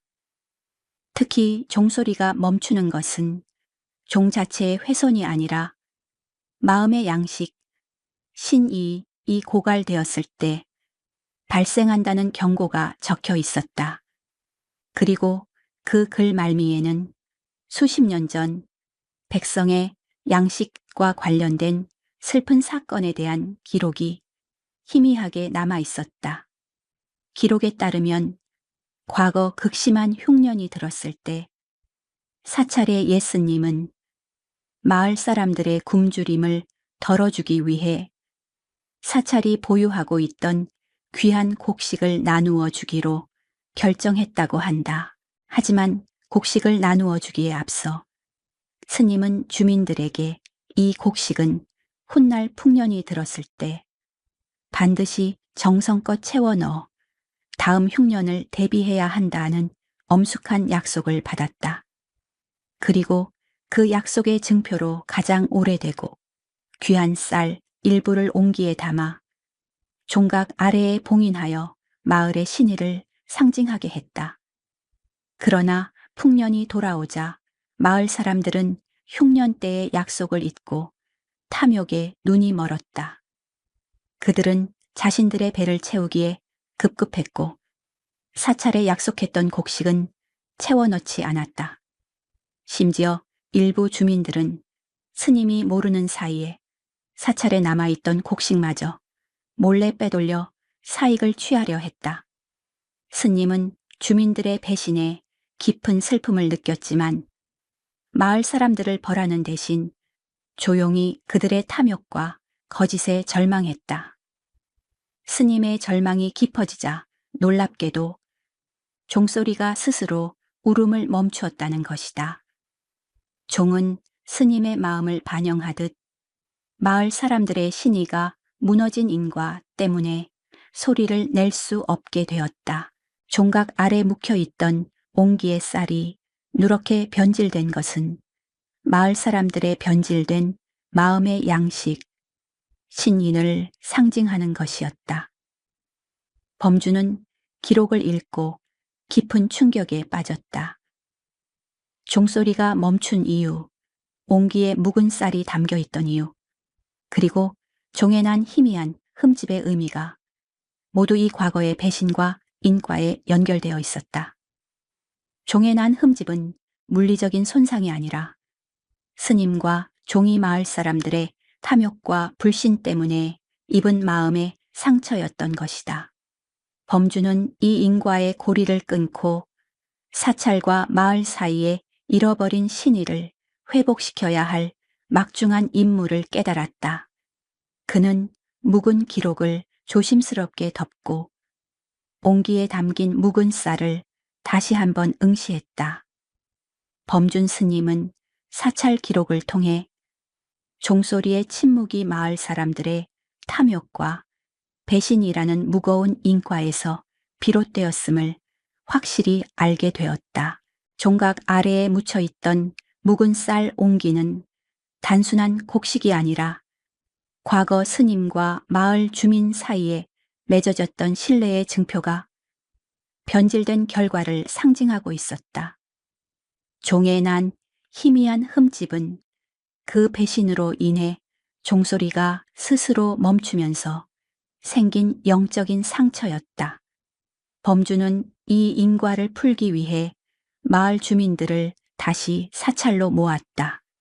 특히 과거 곡식 관리와 사찰 공양을 담당했던 나이든 주민들을 중심으로 모였다. 범주는 그들 앞에 묵은 쌀이 담긴 옹기를 조심스럽게 내려놓고 사찰 기록에서 발견한 슬픈 사연을 차분하고 부드러운 목소리로 이야기했다. 그는 비난하거나 책망하는 대신 오직 잃어버린 신뢰의 중요성에 대해서만 강조했다. 이 쌀은 수십 년 전 굶주림을 이겨내고 다음 풍년을 약속했던 우리의 조상들이 남긴 신의의 증거입니다. 이 쌀이 썩어버린 것은 우리의 마음속에 탐욕과 이기심이 싹트기 시작했기 때문입니다. 종소리가 멈춘 것은 이 묵은 쌀처럼 우리의 정성, 신이 변질되어 더 이상 맑은 소리를 낼 수 없게 되었음을 종이 스스로 알려주는 것입니다. 범준 스님의 이야기는 주민들의 가슴을 깊이 찔렀다. 특히 과거 공양미를 몰래 빼돌리거나 묵은 쌀을 섞어 바쳤던 주민들은 얼굴을 들지 못하고 고개를 숙였다. 종소리가 멈춘 후 그들을 괴롭혔던 불안과 불신은 바로 이 묵은 인과가 해소되지 않았기 때문이었음을 깨달은 것이다. 종소리의 침묵은 그들에게 조용한 심판과 같았다. 주민들은 눈물을 글썽이며 과거 자신들의 조상들이 저지른 배신과 자신들이 현재까지도 이어오고 있던 불성실한 행위를 뉘우쳤다. 그들은 종소리가 멈춘 것이 사찰의 잘못이 아니라 인간의 탐욕과 거짓 때문이었음을 인정했다. 그들의 참회는 묵직했고 사찰에 드리워져 있던 어두운 기운이 서서히 거치는 듯했다. 이때 가장 나이가 많은 주민 한 분이 일어나 종각으로 향했다. 그는 종의 옆구리에 난 희미한 흠집을 조심스럽게 만지더니 그 흠집에 입을 맞추고 눈물을 흘렸다. 스님, 이 상처는 저희 조상들의 잘못이 맺은 것입니다. 저희의 탐욕이 종의 마음을 아프게 한 것입니다. 이제라도 저희가 진정한 정성으로 이 죄를 씻고 싶습니다. 범주는 주민들의 진심, 어린 참회를 보며 종소리가 다시 울릴 수 있는 희망을 보았다. 종소리는 단순히 쇠붙이의 울림이 아니라 사람들의 맑은 마음이 공명할 때 비로소 맑게 울려 퍼지는 것이기 때문이었다. 범주는 이 묵은 쌀을 정화하고 마을과 사찰에 잃어버린 신의를 회복하는 화해의 의식을 치러야 한다고 생각했다. 그의 노력은 이제 물질적인 행위를 넘어 정신적인 치유의 단계로 나아가고 있었다. 범준 스님은 마을 주민들의 진심, 어린 참회를 확인한 후 종각 아래에 묻혀있던 묵은 쌀 옹기를 조심스럽게 꺼냈다. 이 쌀은 과거의 탐욕과 불신이 낳은 인과의 증표였기에 종소리를 다시 울리기 위해서는 이 묵은 쌀을 정화하는 것이 급선무였다. 범주는 묵은 쌀을 단순히 버리는 대신 정화와 화해의 상징으로 삼기로 했다. 범주는 묵은 쌀을 깨끗한 맷돌에 넣고 천천히 갈기 시작했다. 사르륵 사르륵 맷돌이 돌아가는 소리는 고요한 사찰에 울려 퍼졌다. 묵은 쌀은 이미 변질되어 하얀 가루 대신 누렇고 퀴퀴한 가루가 되어 나왔다. 범주는 이 가루를 정성껏 모아 사찰의 가장 높은 곳에 있는 약수터에 맑고 깨끗한 물과 섞었다. 이 정화 과정은 며칠 동안 이어졌다. 범주는 묵은 쌀을 물에 풀어내는 동안 끊임없이 참회와 용서의 경전을 외웠다. 그의 조용하고 낮은 목소리는 사찰을 감싸 안았고 묵은 쌀에 깃든 과거의 원망과 탐욕의 기운을 씻어내는 듯했다. 이 과정은 멈추었던 종소리의 침묵을 깨고 사찰과 마을의 관계를 치유하는 조용한 의식이었다. 범주는 이 정화된 물을 들고 다시 종각으로 향했다. 그는 종의 옆구리에 난 희미한 손톱, 자국 같은 흠집을 바라보았다. 그 흠집은 종소리의 맑음을 가로막던 내면의 상처였다. 범주는 묵은 쌀로 정화한 물을 손에 묻혀 그 흠집을 조심스럽게 어루만졌다. 그의 손길은 부드럽고 따뜻했으며 흠집에 깃든 오랜 슬픔을 달래주는 듯했다. 놀랍게도 범준의 손길이 닿는 순간 종의 흠집 주변에서 희미했던 푸른빛이 감돌기 시작했다. 그리고 그 흠집은 마치 상처가 아물듯 서서히 메워지는 듯한 기이한 현상이 일어났다. 범주는 이것이 묵은 쌀에 담긴 인과의 고리가 풀리고 종이 스스로 치유되기 시작했음을 보여주는 증거임을 깨달았다. 종은 인간의 탐욕으로 인해 소리를 낼 수 없었지만 인간의 진정한 참회와 용서의 노력으로 다시 맑은 소리를 낼 준비를 하고 있었다. 이때 마을 주민들이 사찰로 찾아왔다.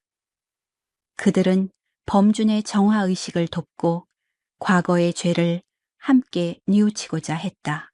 범준은 그들에게 묵은 쌀을 정화한 물을 나누어 주며 이 물을 마른 폭포 아래 계곡에 뿌려 과거의 잘못을 땅에게도 사죄하자고 제안했다. 주민들은 범준의 뜻에 따랐고 그들의 진심, 어린 참회는 사찰에 깃든 무거운 인과를 해소하는데 결정적인 역할을 했다.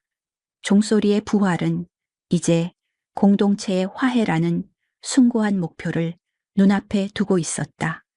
범준 스님은 마을 주민들과 함께 묵은 쌀을 정화한 물을 나누어 들고 산을 내려왔다.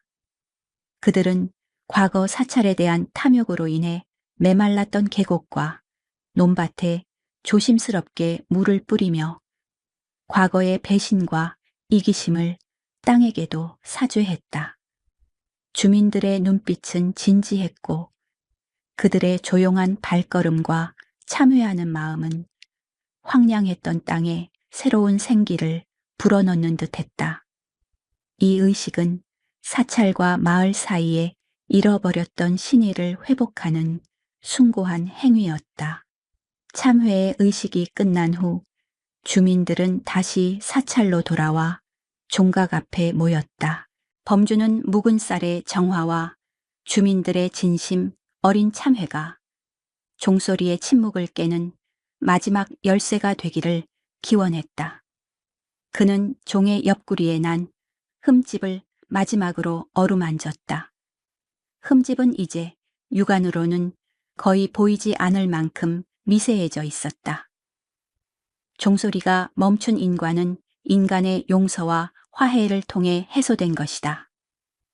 범주는 마을 주민들이 지켜보는 가운데 닭목을 들고 종을 향해 나아갔다. 그는 깊은 숨을 들이마시고 닭목을 종의 가장자리로 가져갔다. 그의 마음은 평온했고 잡념이 없었다. 그는 종이 단순히 쇠로 된 물체가 아니라 수많은 영혼의 마음이 담긴 신성한 존재임을 알고 있었다. 범주는 모든 힘과 정성을 담아 닭목을 종에 부딪혔다. 댕 종각을 가득 채운 종소리는 이전에 둔탁하고 먹먹했던 소리가 아니었다. 소리는 맑고 깨끗했으며 깊고 청량한 울림은 산속의 고요함을 뚫고 마을까지 힘차게 퍼져나갔다. 종소리는 길고 아름답게 이어졌고 그 울림은 마을 사람들의 가슴속 깊은 곳까지 파고들어 오랜 불안과 회한을 씻어주는 듯했다. 멈추었던 종소리가 다시 울리기 시작한 것이다. 마을 주민들은 종소리를 듣고 눈물을 흘렸다. 이 종소리는 단순한 소리가 아니었다. 그것은 인과의 고리가 끊어지고 마을과 사찰이 진정한 신의를 회복했음을 알리는 승리의 소리였다. 그들이 과거의 탐욕으로 인해 종에게 입혔던 상처가 그들의 진심 어린 참회와 범준 스님의 헌신적인 노력으로 완전히 치유된 것이다. 범준은 종소리의 맑은 울림 속에서 깊은 평온을 느꼈다. 그는 종소리가 다시 울리기까지의 여정을 통해 물질적인 것보다 인간의 마음과 신뢰가 얼마나 중요한지를 깨달았다. 종소리가 맑게 울려 퍼지는 한 사찰과 마을 사이의 신의는 영원히 지속될 것이다. 묵은 사찰은 이제 더 이상 침묵과 과거의 슬픔에 갇혀 있지 않았다. 종소리는 희망과 화해의 노래를 부르며 밤의 고요함 속으로 잔잔하게 퍼져나갔다. 묵은 사찰의 종소리가 다시 울리기 시작한 후 마을에는 평화와 안정이 찾아왔다. 종소리는 이전보다 훨씬 맑고 힘차게 울려 퍼졌으며 마을 사람들은 이 소리가 진정한 신의와 화해의 증거임을 알았기에 더욱 소중히 여겼다. 그들은 사찰에 공양을 올릴 때도 더 이상 형식적이거나 탐욕스러운 마음 없이 정성껏 임했다. 묵은 쌀, 옹기에 담겨 있던 인과는 사람들의 마음 속에서 깨끗이 씻겨 내려간 것이다. 종소리가 멈추었던 이유는 종의 물리적 결함이 아니라 인간의 배신과 탐욕이라는 마음의 상처 때문이었다. 범준 스님의 끈기 있는 탐구와 마을 주민들의 진심 어린 참회가 그 상처를 치유했다. 사찰과 마을은 이제 잃어버렸던 신뢰를 회복하고 서로를 의지하는 굳건한 공동체로 거듭났다. 범준 스님은 종소리의 부활을 통해 인과의 진정한 의미를 깨달았다. 인과는 죄에 대한 벌을 넘어 잘못된 행위를 바로잡고 관계를 회복하려는 자연스러운 순환임을 알게 된 것이다. 그는 종소리가 울릴 때마다 자신의 수행이 단순히 개인적인 깨달음을 위한 것이 아니라 세상의 평온을 위한 것임을 다시 한번 다짐했다. 밤이 깊어지자 범주는 종각 아래 멈춰 섰다. 옹기가 묻혀 있던 자리는 깨끗하게 정리되어 있었고 종에는 흠집의 흔적조차 남아있지 않았다. 범주는 종소리의 잔잔한 울림 속에서 깊은 평온함을 느꼈다. 종소리는 묵직하고 부드러운 리듬을 타고 산골의 밤을 감쌌고 그 소리는 듣는 이의 마음을 안정시키며 깊은 잠으로 이끌었다. 사찰의 종소리는 다시 마을 사람들의 삶에 조화로운 리듬을 선사했다. 범주는 사찰을 지키며 이 맑은 종소리가 영원히 멈추지 않도록 사람들의 맑은 마음을 유지하는 것이 자신의 임무임을 알았다. 묵은 사찰의 밤은 고요했고 종소리는 평화와 안정을 노래하며 산속에 잔잔한 여운을 남겼다. 안개 낀 강변에 외딴 주막이 있었다. 강물은 늘 낮은 안개에 쌓여 흐느적거렸고 주막을 운영하는 젊은 여인 미호는 그 고독한 분위기 속에서 묵묵히 손님을 맞았다.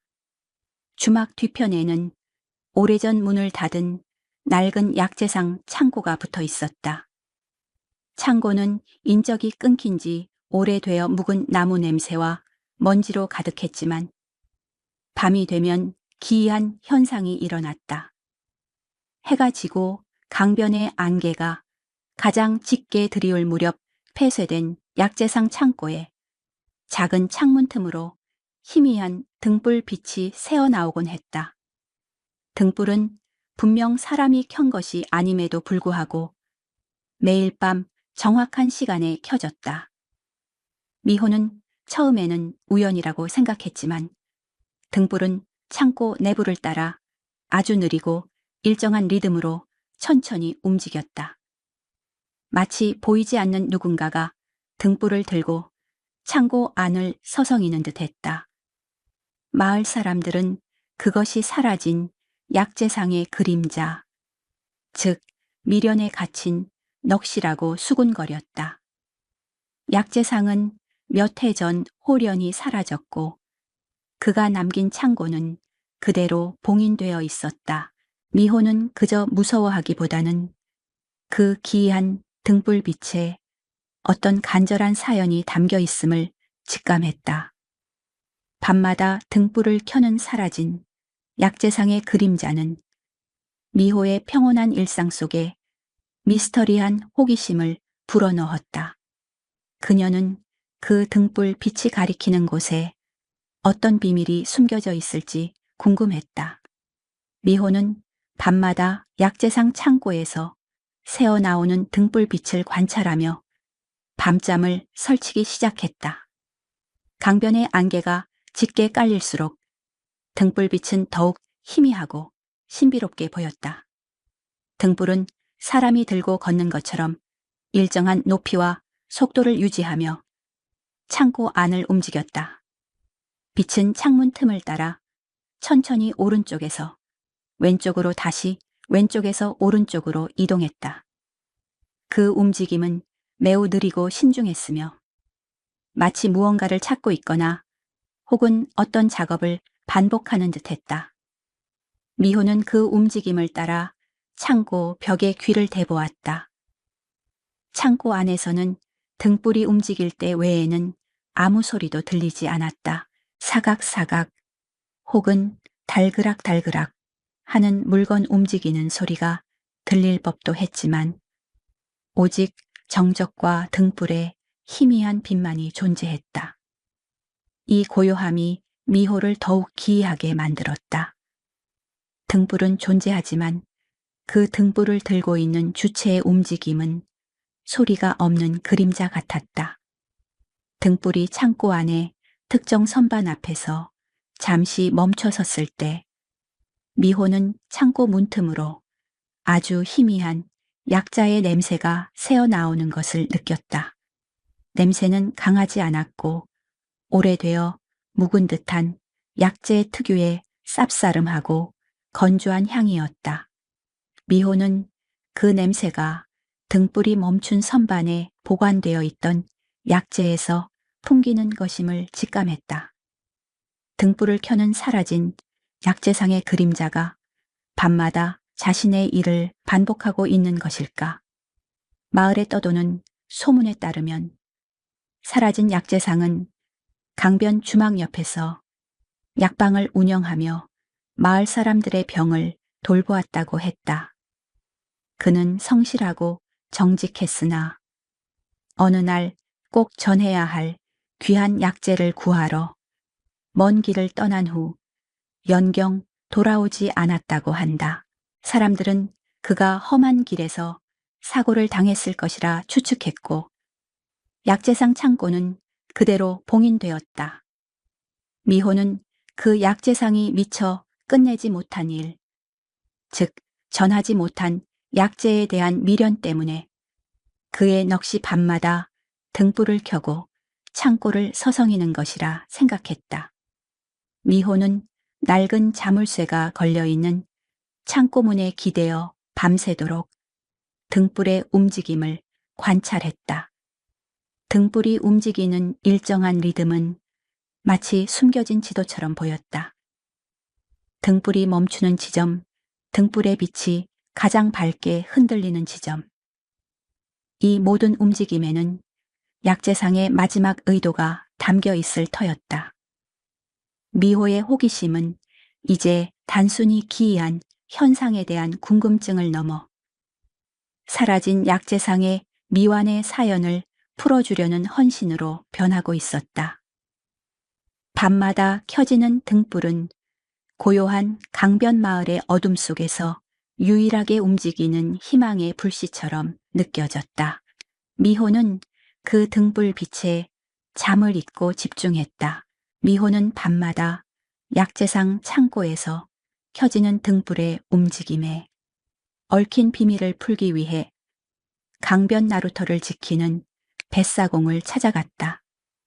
뱃사공은 마을에서 가장 오랫동안 강변을 오갔던 사람으로 사라진 약재상과도 왕래가 잦았을 터였다.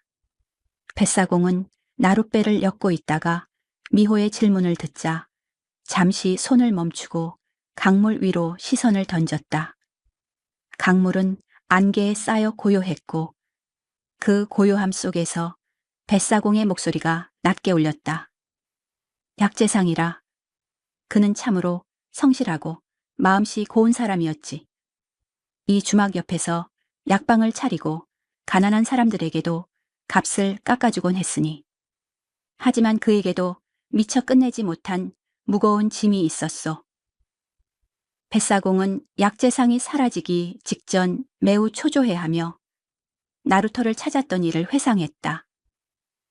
약재상은 먼 산골에 사는 위독한 환자에게 꼭 전해야 할 희귀한 약초를 구하러 갔었다고 했다. 그 약초는 생명을 살릴 수 있는 유일한 약이었기에 약재상은 반드시 제때 전하겠다는 맹세를 했었다. 그러나 약재상은 돌아오는 길에 갑자기 불어난 강물에 휩쓸려 행방불명되었다. 그의 몸도 그가 가져오려 했던 약초도 찾을 수 없었다. 그가 남긴 가장 큰 미련은 그 약초를 전하지 못한 약속의 짐이었을게요. 그 환자는 약재상이 오기만을 기다리다가 결국 세상을 떠났지. 약재상은 그 맹세를 지키지 못한 죄책감 때문에 이승을 떠나지 못하고 밤마다 창고에서 그 미처 전하지 못한 약초를 찾는 것일게요. 뱃사공은 한숨을 쉬며 미호에게 의미심장한 말을 덧붙였다. 그 등불빛은 약재상의 넋이 자신의 미련을 정리하고 마지막 남은 짐을 내려놓으려는 간절한 시도일 것이오. 자네가 그 빛을 보았다면 혹 그가 남긴 짐을 찾아 그 맹세를 대신 지켜줄 수 있을지 모르겠구려. 뱃사공의 이야기는 미호의 추측을 확신으로 바꾸어 주었다. 밤마다 등불이 움직이는 것은 약재상이 창고 안에 수많은 약재들 중에서 미처 전하지 못한 그 귀한 약초를 찾고 있음을 의미했다.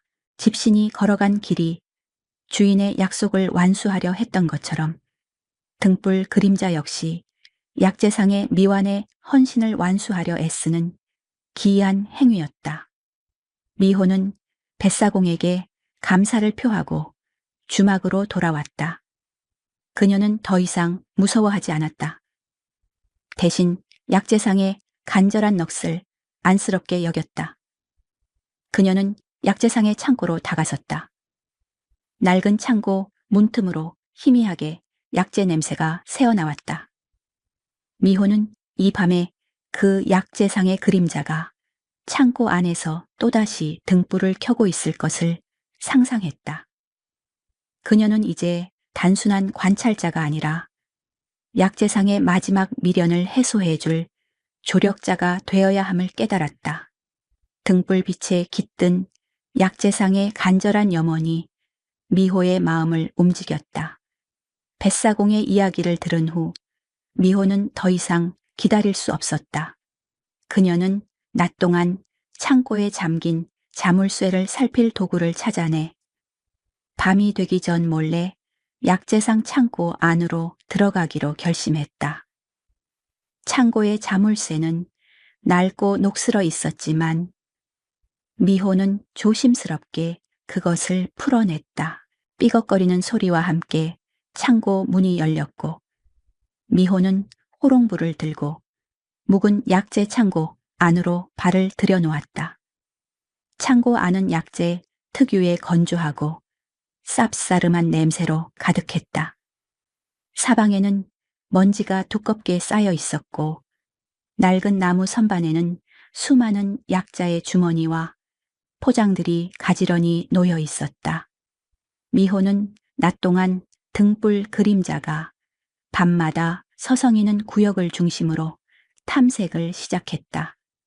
그녀는 등불의 그림자가 멈췄던 지점의 선반과 바닥을 집중적으로 살폈다. 바닥에는 먼지가 수북했지만 미호는 아주 미세하고 희미한 흔적을 발견했다.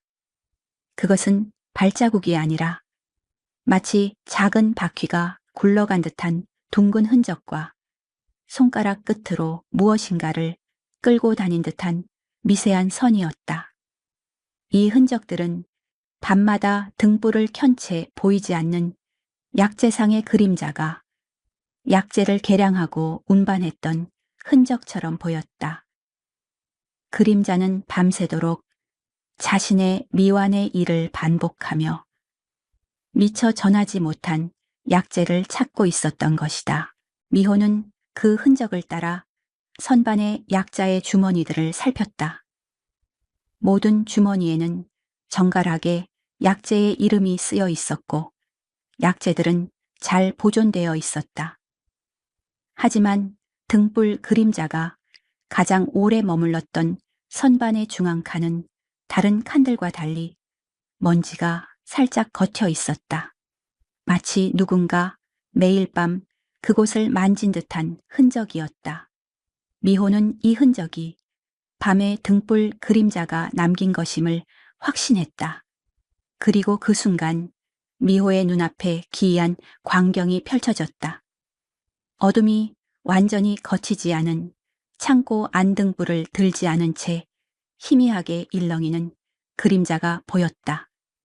그림자는 약재를 개량하는 약재상의 모습이었고 그림자의 손은 허공에서 저울을 잡고 약재를 조심스럽게 덜어내는 듯한 움직임을 반복하고 있었다.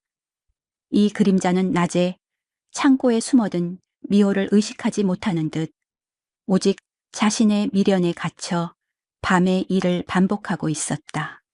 그 기이한 그림자는 미호의 머리 위 약자의 선반의 특정 칸을 향해 손을 뻗는 듯 했다.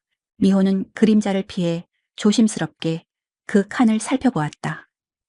그곳에는 다른 약자의 주머니들 사이에 아주 작고 낡은 배 주머니 하나가 깊숙이 봉인된 채 놓여 있었다. 주머니는 다른 약재들보다 훨씬 작았고 그 위에 쓴 약자의 이름은 다른 글씨체로 삐뚤빼뚤 쓰여 있었다. 미호는 이 작은 주머니가 약재상에 미처 전하지 못한 마지막 약재일지도 모른다고 직감했다. 그녀는 밤의 등불 그림자가 가리키는 곳, 그 봉인된 비밀을 해소해야만 약재상의 넋이 평온을 얻을 수 있음을 알았다. 그녀는 주머니를 꺼내기 위해 숨을 죽였다. 미호는 숨죽인 채 낮 동안 창고 안에 숨어 밤이 되기를 기다렸다. 어둠이 짙게 깔리고 강변에 안개가 드리우자 창고 안은 칠흑 같은 정적에 잠겼다. 그리고 약속된 시간처럼 갑자기 창고 안의 특정 지점에서 희미한 등불빛이 켜지는 것을 미호는 목격했다.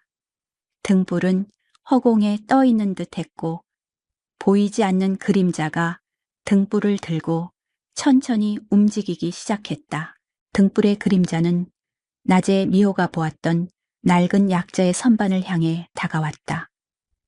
등불의 빛은 약재 칸들을 하나하나 비추더니 미호가 낮에 발견했던 작고 낡은 배 주머니가 놓인 특정 칸 앞에서 멈춰섰다. 등불빛은 그 주머니를 향해 강하게 일렁였고 그림자는 그 주머니를 향해 허공에 손을 뻗는 듯한 움직임을 반복했다. 그 간절한 움직임은 미호에게 이 주머니가 바로 약재상의 미완의 숙제임을 다시 한번 확인시켜 주었다. 미호는 등불 그림자의 시야를 피해 조심스럽게 몸을 움직여 선반 앞으로 다가갔다. 그녀는 그림자의 끈질긴 시선이 머무는 그 배 주머니를 조심스럽게 꺼냈다.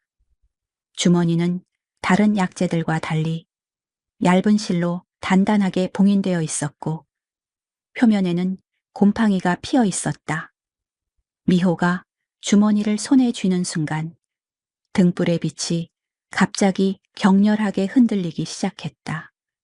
마치 약재상의 넋이 자신의 짐이 마침내 누군가의 손에 닿았음을 알고 감격하는 듯 했다.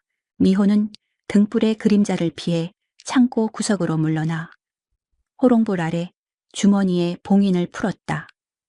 봉인을 풀자 주머니 안에서는 쌉싸름하고 달콤한 신선한 약재의 향이 희미하게 풍겨 나왔다.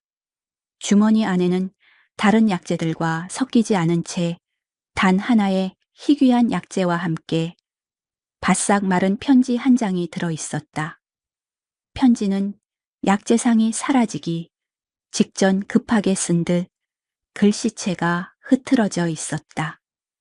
편지에는 약재상이 맹세했던 위독한 환자에 대한 간절한 마음이 담겨 있었다.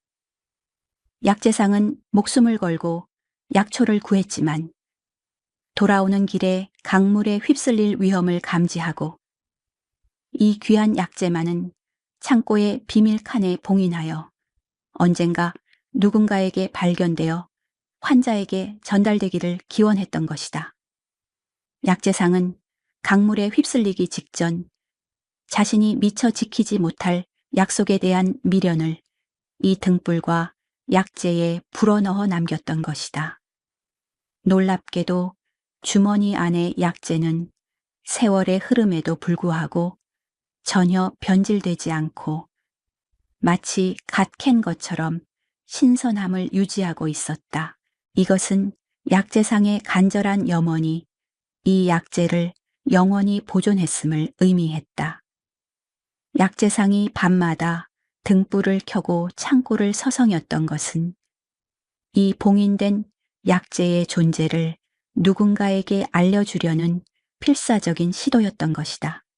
미호는 이 기이한 현상 속에 담긴 약재상의 숭고한 헌신에 깊은 감동을 받았다. 그녀는 이제 약재상의 미완의 약속을 자신이 대신 완수해야 할 때가 왔음을 알았다. 미호는 약재 주머니와 편지를 품에 안고 창고를 나섰다. 그녀가 주머니를 꺼내는 순간 격렬하게 흔들리던 등불은 주머니가 창고 밖으로 나오자 마치 깊은 안도감을 표현하듯 그 움직임을 멈추고 창고 중앙에서 고요하게 빛나기 시작했다. 이제 약재상의 넋은 자신의 짐이 누군가에게 전달되었음을 알고 미련을 내려놓는 듯했다. 미호는 약재상의 편지에 적힌 환자의 거주지를 확인했다. 환자는 약재상이 사라질 당시 이미 위독한 상태였기에 미호는 환자가 이미 세상을 떠났을 가능성이 높다고 생각했다. 하지만 약재상의 간절한 맹세는 환자의 생명뿐만 아니라 약재상의 헌신 자체를 전달하는 데 있었다. 미호는 약재상의 마지막 약속을 완수하기 위해 즉시 강을 건너야 함을 알았다. 미호는 다시 강변 나루터의 뱃사공을 찾아갔다. 뱃사공은 미호가 들고 온 작은 배 주머니를 보자마자 그 안에 담긴 사연을 짐작한 듯 조용히 고개를 끄덕였다. 그것이 그 약재상이 전하려 했던 짐이로구나. 자네가 결국 그 미련을 찾아냈군. 뱃사공은 약재상이 전하려 했던 환자가 이미 세상을 떠났음을 확인시켜 주었다. 환자는 약재상이 돌아오지 못하자 큰 상심에 빠졌고 끝내 병을 이기지 못했다고 했다. 그러나 뱃사공은 환자가 세상을 떠나기 직전 약재상의 맹세를 굳게 믿으며 약재상이 가져다주는 약이 자신을 살릴 것이라는 희망을 놓지 않았음을 덧붙였다. 약재상의 넋이 밤마다 등불을 켠 것은 환자에게 약을 전하겠다는 맹세를 포기하지 않았음을 알리려 했던 간절한 외침이었을게요. 비록 환자는 떠났지만 자네가 약재상의 이 숭고한 헌신을 그 환자의 가족에게 전한다면 약재상의 넋은 비로소 평안을 얻을 수 있을 것이오. 뱃사공은 미호에게 나룻배를 내어주며 약재상의 마지막 길을 안내해 주기로 했다. 미호는 뱃사공의 도움을 받아 나룻배에 올랐다. 밤의 강물은 안개에 쌓여 고요했고 파도 소리는 잔잔한 자장가처럼 들렸다. 뱃사공은 강물의 흐름과 밤하늘의 별을 길잡이 삼아 약재상이 가려 했던 상올 마을을 향해 나룻배를 몰았다. 미호는 주머니를 품에 안고 강물 위를 달렸다. 주머니 속 약재는 여전히 신선한 향을 풍겼고 그 향은 약재상의 변치 않는 헌신을 상징하는 듯했다. 미호는 약재상의 미완의 약속을 대신 완수하는 이 여정이 단순히 약재를 전달하는 행위를 넘어 사라진 넋의 영원한 안식을 찾아주는 신성한 임무임을 깨달았다. 강변 마을을 뒤로하자 주막 뒤편 창고에 등불빛은 보이지 않았다. 집신이 길을 완수했을 때 사라졌듯이 약재상의 그림자도 미호가 그의 짐을 이어받는 순간 자신의 미련을 내려놓고 침묵한 것이다. 미호의 마음속에는 약재상의 간절한 염원이 그녀의 헌신적인 발걸음을 인도하고 있었다. 미호는 뱃사공의 도움을 받아 강물을 거슬러 밤새도록 나아갔다. 강변의 안개는 새벽녘이 되어서야 서서히 걷히기 시작했고 두 사람은 약재상의 편지에 적힌 산골 마을에 도착했다. 마을은 작고 조용했으며 환자가 살았던 집은 초가지붕이 낡고 쓸쓸해 보였다. 미호는 나룻배를 강가에 대고 홀로 환자의 집으로 향했다. 환자의 집에는 환자의 늙은 아들이 홀로 남아 조용히 살고 있었다. 미호는 공손하게 인사를 올리고 자신이 주막을 운영하는 여인이며 사라진 약재상에 얽힌 기이한 사연 때문에 이곳까지 오게 되었음을 밝혔다. 늙은 아들은 약재상의 이름을 듣자마자 눈시울을 붉혔다. 그는 어머니가 돌아가시기 직전까지도 약재상의 맹세를 굳게 믿으며 그 착한 약재상은 반드시 약을 가지고 올 것이다. 라고 희망을 버리지 않았다고 말했다. 미호는 품속에서 약재 주머니와 약재상이 남긴 편지를 꺼내 늙은 아들에게 건넸다.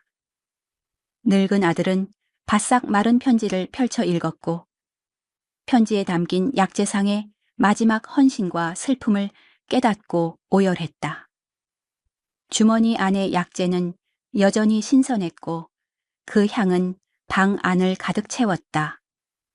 늙은 아들은 이 약재가 단순한 약이 아니라 어머니를 향한 숭고하고 변치 않는 사랑과 헌신의 증거임을 깨달았다.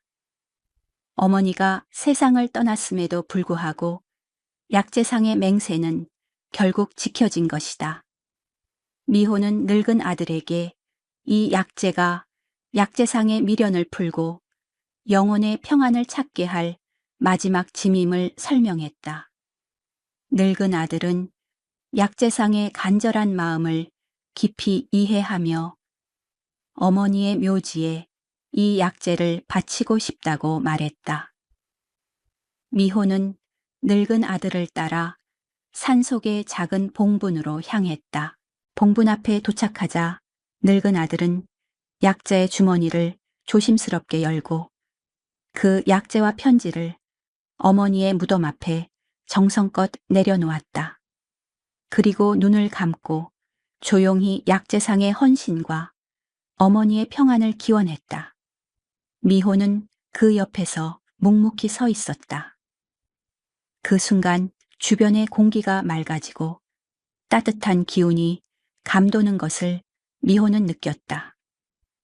그것은 약재상의 미완의 사연이 마침내 완수되고 그의 넋이 영원한 평안을 얻었음을 알리는 조용한 신호 같았다. 미호는 약재상의 마지막 맹세를 대신 완수한 후 마음속 깊은 곳에서 어떤 깨달음을 얻었다. 낡은 물건에 깃든 기이한 현상은 종종 인간의 가장 순수하고 간절한 염원이 만들어내는 기적이라는 것을. 그녀는 늙은 아들과 조용히 인사를 나누고 나루터로 발걸음을 돌렸다. 강변 주막의 밤마다 켜지던 등불 그림자는 이제 영원히 사라질 것이다. 미호는 뱃사공과 함께 강물을 따라 주막으로 돌아왔다. 강변에는 짙은 안개가 걷히고 맑은 햇살이 드리워 있었다. 주막 뒤편의 약재상 창고는 여전히 낡고 조용했으며 밤마다 켜지던 등불 빛은 영원히 사라진 채 침묵하고 있었다. 약재상의 그림자는 자신의 미완의 맹세가 지켜졌음을 알고 마침내 강변의 미련을 내려놓고 평안을 찾은 것이다. 미호는 주막에 돌아와 약재상의 넋을 기리는 작은 의식을 치렀다. 그녀는 깨끗한 등불에 불을 밝혀 강물 위에 조용히 띄워 보냈다. 등불은 안개 낀 강물을 따라 미끄러져 내려갔고 그 모습은 마치 미련을 버리고 떠나는 약재상의 마지막 그림자처럼 보였다. 강물 위를 떠다니는 등불은 약재상의 헌신적인 삶과 숭고한 약속을 기리는 조용하고 잔잔한 불빛이었다. 이후 미호는 주막을 운영하며 밤마다 강변을 바라보았다. 밤이 되어도 약재상 창고에서는 등불이 켜지지 않았다. 그녀는 그 평온함 속에서 깊은 안도감을 느꼈다. 낡은 창고는 더 이상 기이한 현상의 근원이 아니라 인간의 신의와 헌신이 깃들었던 조용한 공간이 되었다. 미호는 약재상의 사연을 통해 세상에는 눈에 보이지 않는 미련과 간절함이 물건에 깃들어 오랜 시간 동안 그 뜻을 이루려 노력한다는 것을 깨달았다. 그녀의 삶은 낯선 넋의 마지막 소원을 대신 이루어 줌으로써 더욱 깊고 의미 있는 평온함을 얻었다. 밤이 깊어지자 미호는 잠자리에 들었다. 창밖으로 들려오는 강물의 파도 소리는 잔잔했고 모든 불안과 기이함이 사라진 강변 마을의 밤은 고요했다. 미호는 약재상의 헌신이 남긴 교훈을 마음속에 간직한 채 가장 깊고 달콤한 잠에 빠져들었다. 강변의 안개는 부드럽게 그녀의 꿈을 감쌌고 약재상의 그림자는 이제 영원한 평안 속에서 고요히 잠들었다.